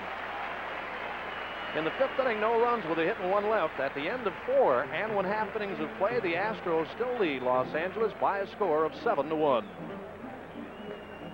Well, everybody loves the Dodgers. Houston loves them right now, too, because they're leading 7-1. Tomorrow night, of course, our coverage beginning of the National League Championship Series from Philadelphia. Keith Jackson, Howard Cosell, Don Drysdale will be there. American League getting underway Wednesday. Game 1 in Kansas City at 2:30 Eastern Time. I'll be there with Oriole pitcher Jim Palmer, and Billy Martin, manager of the Oakland A's, will be joining us for our coverage of the Yankee-Kansas City series. Well, as the countdown gets closer, Billy Martin gets more nervous. Season was easy. This is the That's tough right. part, right? Coming the tough stuff right now. That'll be a good time. Darryl Thomas in the Dodger fifth inning against Joe Niekro. Knuckler outside a ball.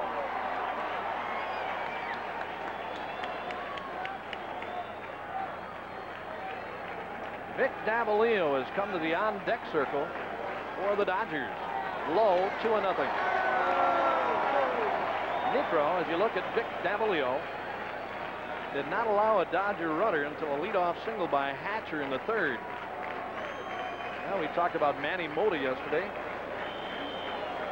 42 years old. Vic Davalillo today, outside, 3-0. Well, and the Dodger fans again trying to rally. This Dodger ball club. Niekro gave up 2 hits in the third and worked out of it. In the fourth, the Dodgers got him for a run. 3-0, 3-1 now. Good fastball. Baker led it off with a single. Bad hop single off Cabell. Went to second on an error. Throwing error charge to Cabell, and then scored on a base hit by Monday. Darryl Thomas is on. That's the first walk given up by Niekro today, and Vic Davalillo will come on as a pinch hitter for pitcher Bobby Castillo.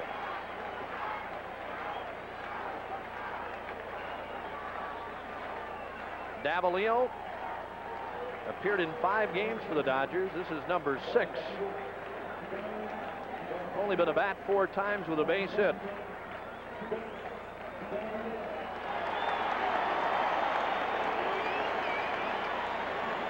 One on, nobody out. 7-1 Houston, 5th inning. And the Dodger pitcher in the bullpen, Fernando Valenzuela. Here's Davalillo. guy's a Manny Mota from the left side, Al.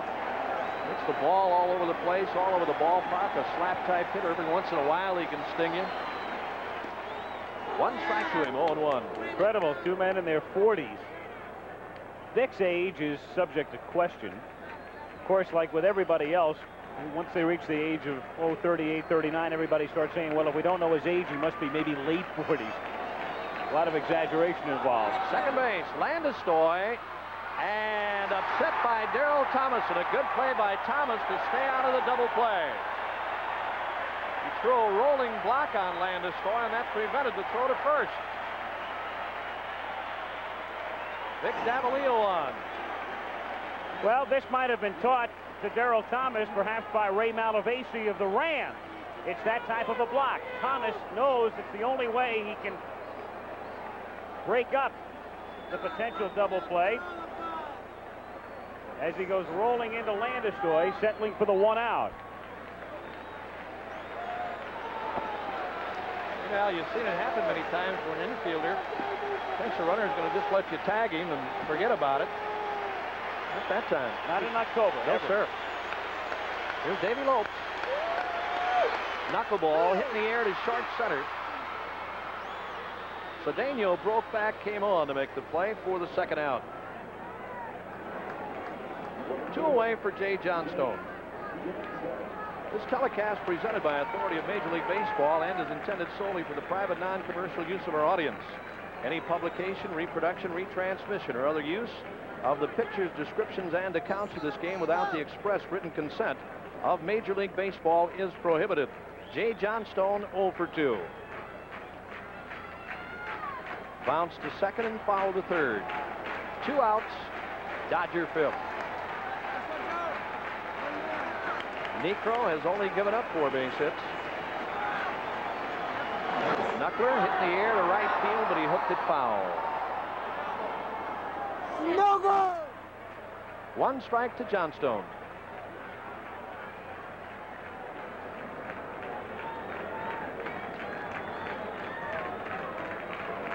The Astros have led from the first inning. 2 Dodger errors led to a couple of runs. 2 more in the third. The big home run by Art Howe. And 3 more in the fourth. Davalillo, the runner at first. Knuckler in a good one. 0-2 on Johnstone. I want to tell you, folks, Ashby's done a whale of a job today. He really has. And so has Niekro. He's the type of man, as you look at Ashby. Niekro, the kind of man you want out there. Veteran. Toughest of all situations. In the air and out of play. The Houston pitching staff, well, they really picked up, of course, the J.R. Richards stroke in late July after he had performed so well. He was a starting pitcher in the All-Star game, and everybody thought, well, that was going to do the Astros in, but Vern Rule came on.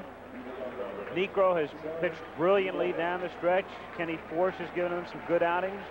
Bullpen's done a fine job overall. Mel Wright, the pitching coach, and Burton have maneuvered very well. Ashby giving chase, but this ball is out of play.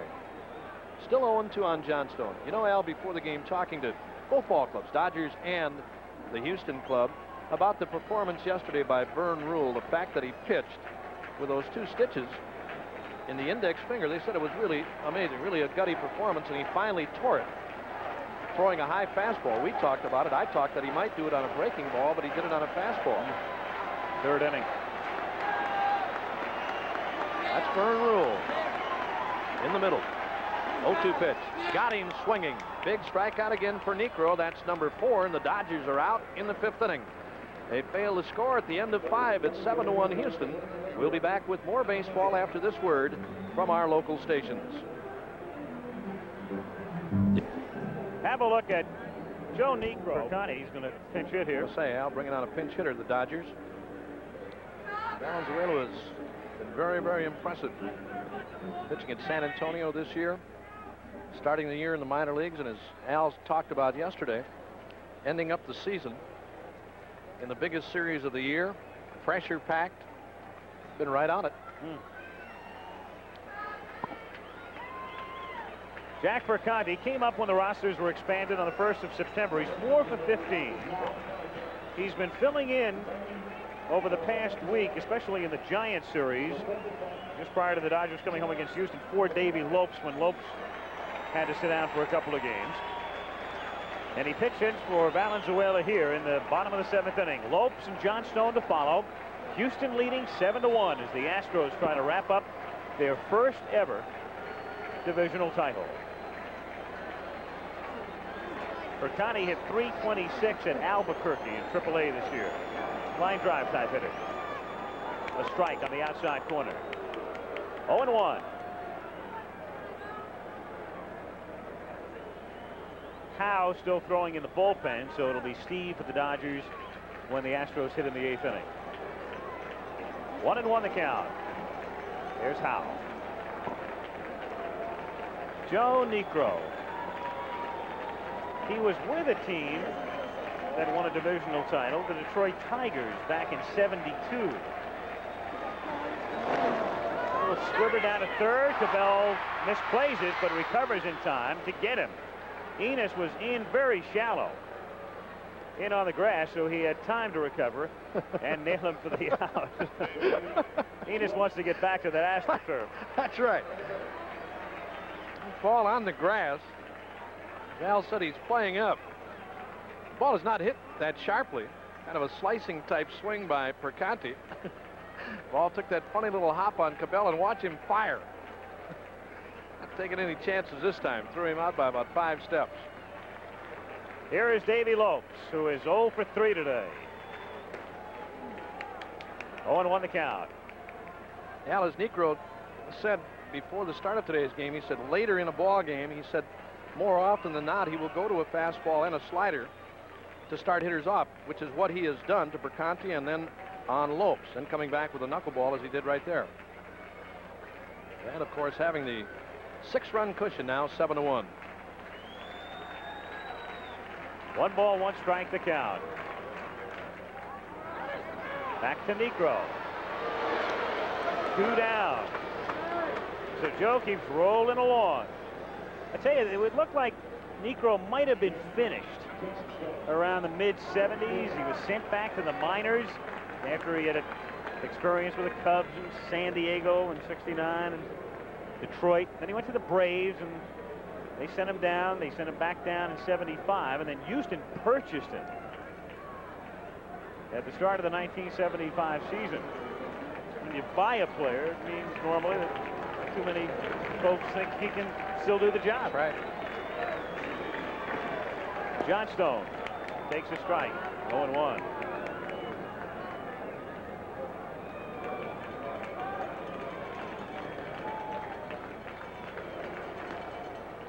Nice play by Niekro. Halfway to first, and the flip to Howe, and it's a 1-2-3 inning. So the Dodgers 6 outs away from elimination. We've played 7. Astros ahead 7-1, and we'll be back at Dodger Stadium after this word from our local stations. Sunday on those amazing. Houston ahead 7-1. The Astros have led all the way. Out hit the Dodgers 12-5 as we go to the 8th inning. Remember tonight on That's Incredible, 8 Eastern time. Meet a man who's been dead, they tell us, for 52 years and visit a hotel that has more ghosts than guests. And then ABC's NFL Monday Night Football, Soldier Field in Chicago. Doug Williams leading the Tampa Bay Buccaneers against Walter Payton and the Chicago Bears. On the West Coast, That's Incredible follows Monday Night Football. What a week for sports on ABC. Playoffs beginning tomorrow. There is the new Dodger pitcher, Steve Howe. 6th man used by Tommy Lasorda today.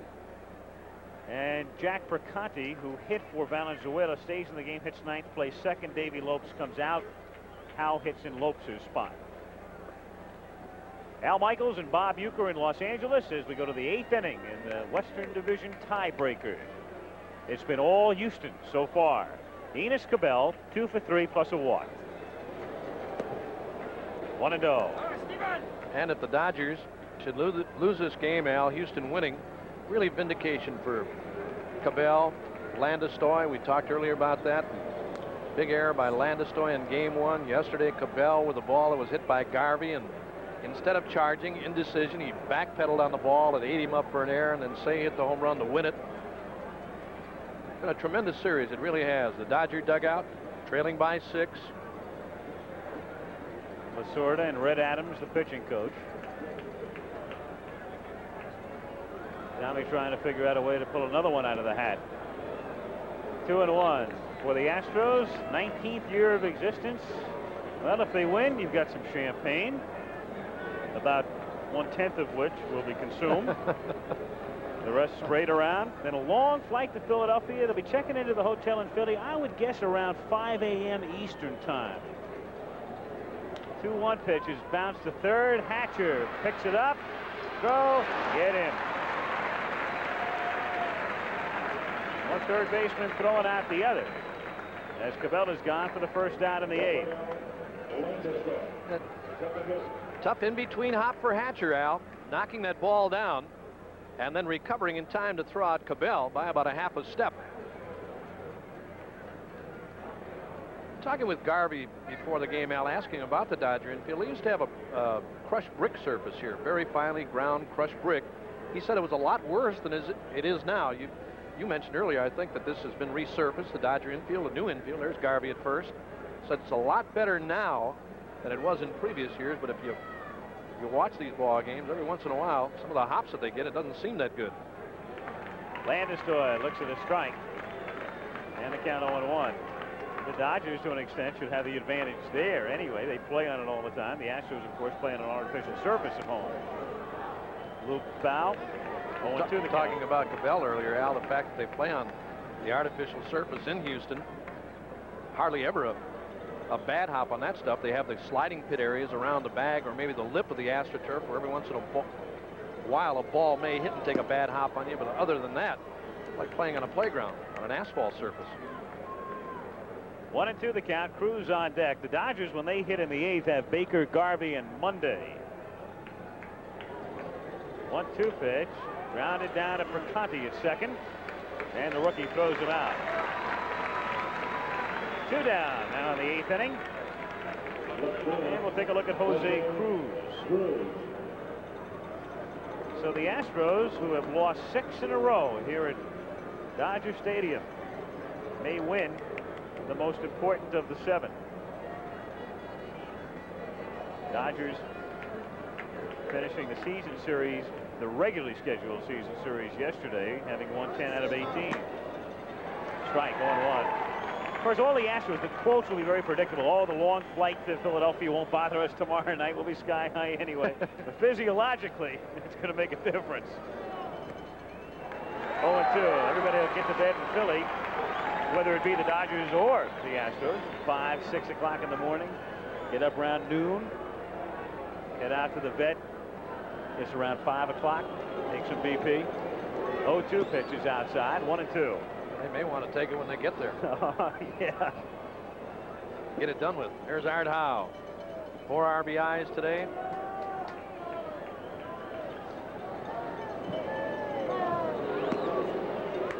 Two and 2 the count. Al, we were talking last night after the ball game about the pressure that goes into the playoff games. You know, once you get in the series, you're going to get a winner or a loser share. You're there. But to get there first, the playoffs, that's where all the heat is. Popped up and playable back of third for Mickey Hatcher.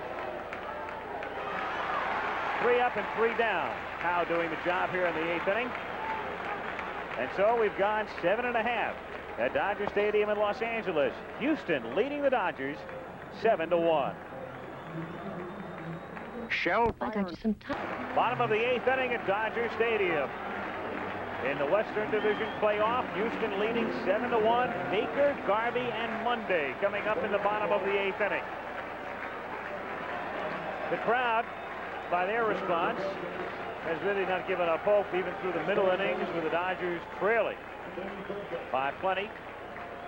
Still trying to become the 10th man they've been given credit for over the first 3 games in this series.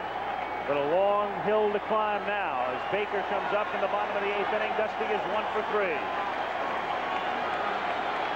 And the Dodger crowd again rising. Prior to the game on Friday night, Al, quite a tribute to this Dodger team. Down by 3 games.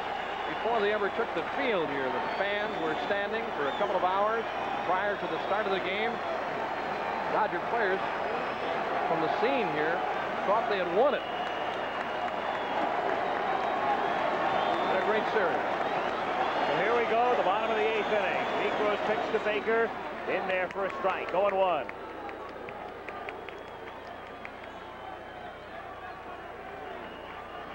Dodgers with 5 hits today, all singles.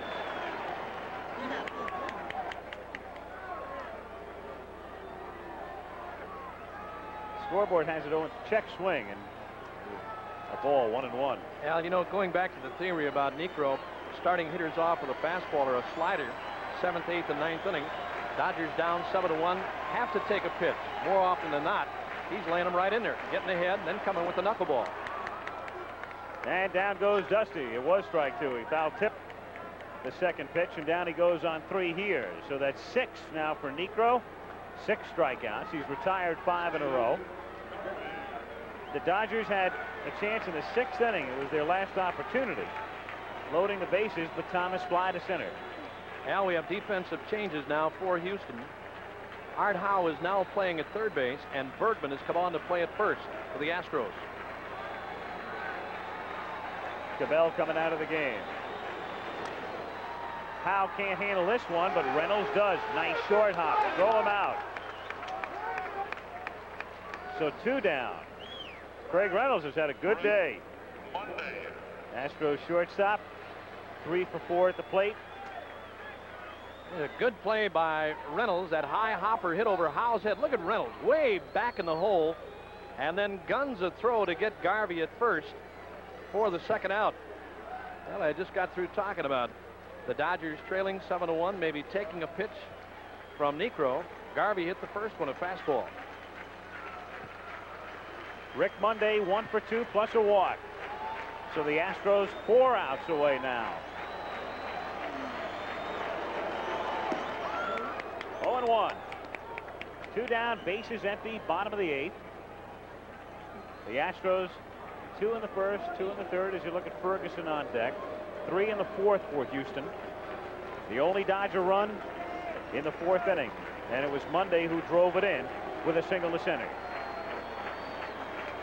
Necro's strike 1 offering. Low and inside. 1-1.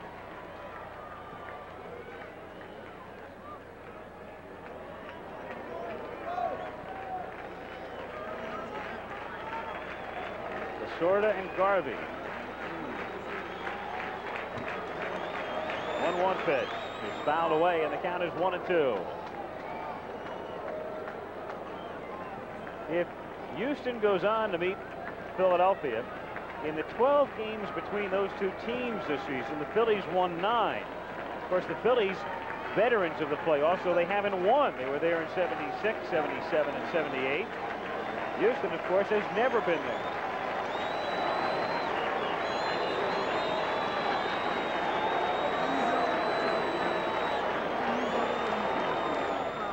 Popped up. Ashby coming back, and with room. And it's 3 up and 3 down. And Necro, if anything, is getting stronger. He has set down 8 in a row. The last Dodger hit was a single by Ferguson in the 6th inning. So a frustrating afternoon for the Los Angeles Dodgers as we have played 8. And the Astros are on top 7-1. Bill Verdon has already said that Ken Forsch would go tomorrow. If the Astros hold on to the 9th inning, Forsch would be a starting pitcher with 3 days rest against Steve Carlton. And of course that would mean, as you take a look at the scheduling, that they could conceivably come back if there is a 5th game, though they do have the benefit in the National League Championship Series this year of the day off, which would be Thursday. The American League Series begins now on Wednesday afternoon at 2:30 Eastern Time with the Yankees and the Royals, and there's no day off there. The National League is tomorrow night, Wednesday night, Friday and Saturday afternoon if necessary, and then Sunday night if necessary. The American League Championship Series getting underway, the Yankees and the Royals on Wednesday afternoon, then night games Thursday and Friday and Saturday night if necessary, and a 5th game if necessary Sunday afternoon. Also coming up this week on ABC, the great annual battle from Dallas as the Longhorns take on the Sooners. Texas against an Oklahoma team that scored 82 points against Colorado on Saturday at 12:30 Eastern Time.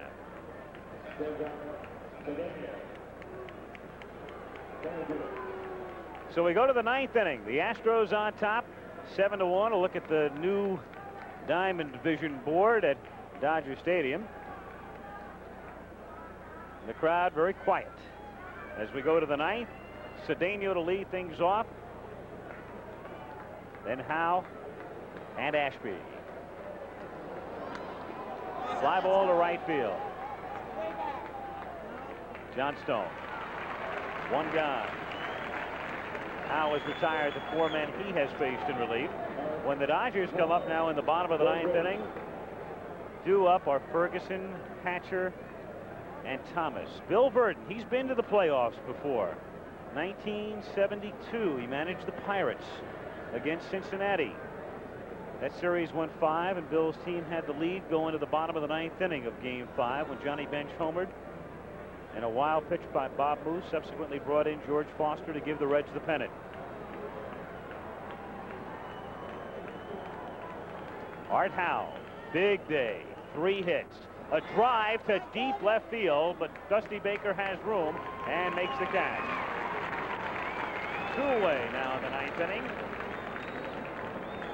And the catcher, Alan Ashby, coming up. Ashby 1 for 3 plus a walk.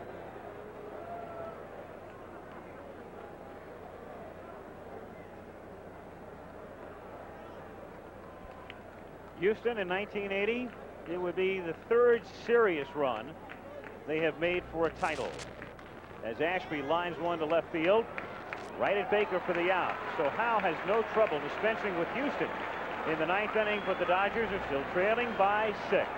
As we go to the bottom of the 9th inning, Joe Negro working on LA with Houston ahead 7-1. Back after this message and a word from our local stations.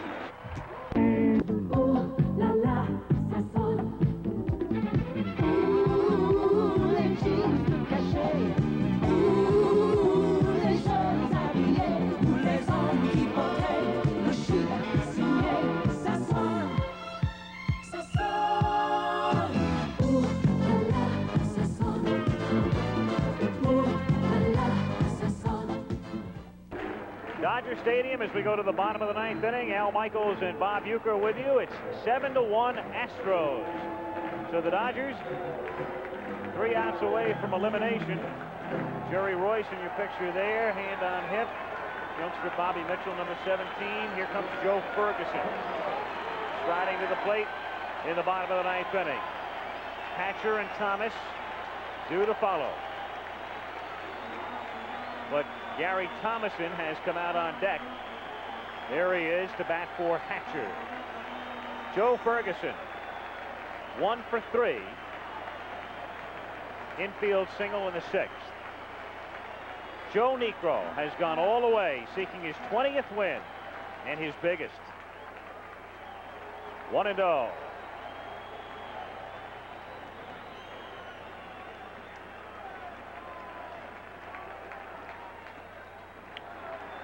Two and 0 the count on Ferguson.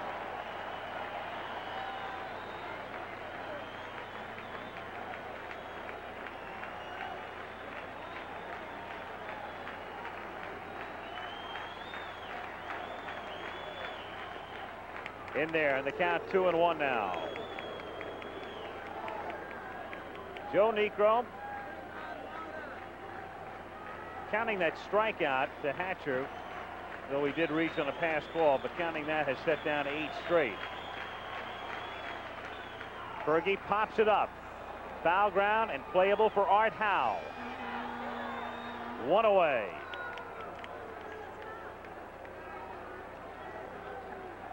Negro making it look easy. The Dodgers have not hit a ball out of the infield since the 6th inning.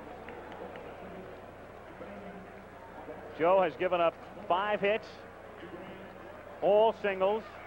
The Dodgers threatened in the third inning at first and third, nobody out. Couldn't score. Threatened in the sixth inning, had the bases loaded, 2 out.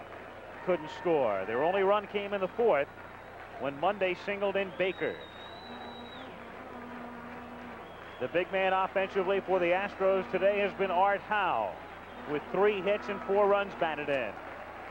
Gary Thomason, the pinch hitter, takes outside, ball 1. 1-0 the count.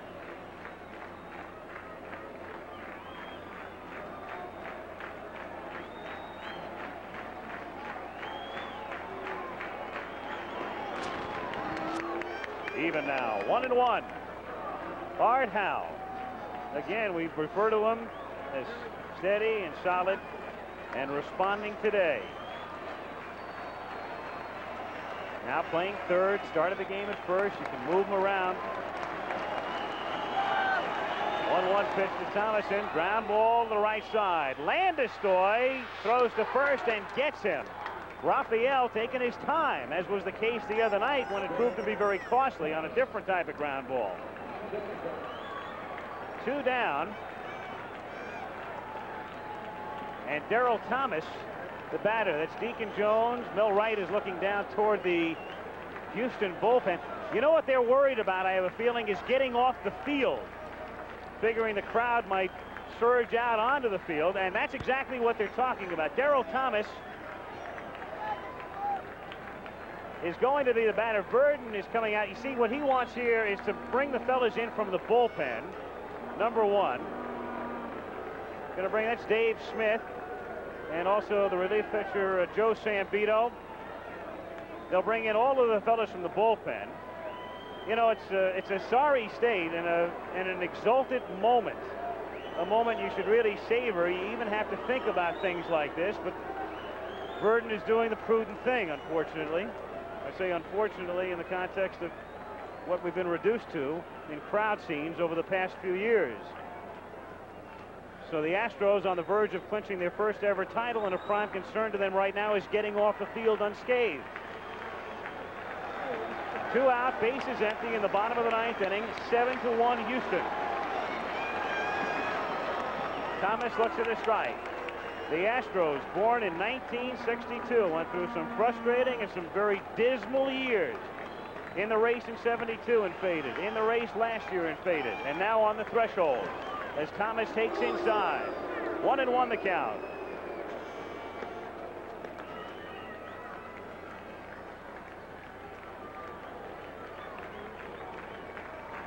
World news tonight, of course, will not be seen tonight except on the West Coast as we come down to the conclusion of this one.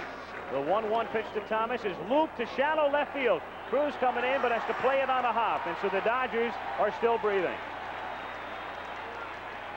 Darryl Thomas with a single, and now Jack Perconti, who stayed in the game after pinch hitting in the 7th inning, is the batter.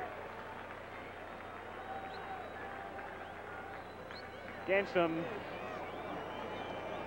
garbage being hurled at the players. Doug Harvey was out there checking with the outfielders. You could see Doug gesturing to the outfielders, is everything all right? And they said fine.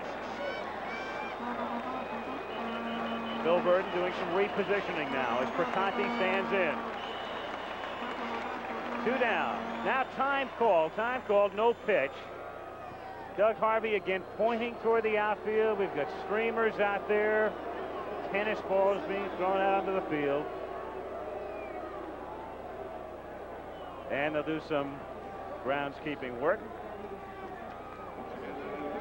And again, the announcement from John Ramsey, the PA announcer. The Astros are on top, leading it 7-1 with 2 out in the 9th inning. So the Dodgers, backs to the wall. Friday, Saturday, and Sunday respond. Give that man a lot of credit. Harvey has kept things in order today. At one point, if you weren't with us, pulling the Astros off the field in the 4th inning.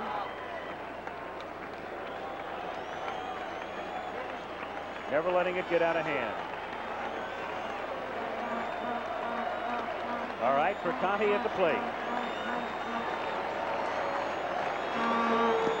Taking outside, ball 1.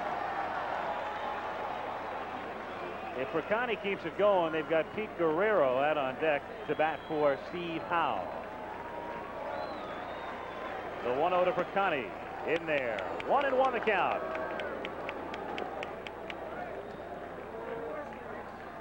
Niekro trying to become the only National League pitcher to do that. Tommy John was the only pitcher in the American League to win 20 the last 2 years. The 1-1 pitch, a bouncing ball to the right side. Bergman has it, steps on first, and the Astros have won the National League West. Bill Verdon finally, after 4 days, a smile creasing his face. And the celebration, ironically enough, on the road in the Dodger Stadium infield as the Houston Astros have won it.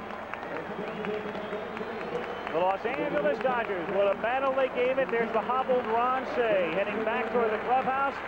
The exultant Astros going on to Philadelphia. So the Houston Astros, 19 years, so many frustrating years, and here they come down the runway. You just saw Art Howe go down there, the big man today. A home run, 2 singles, 4 runs batted in.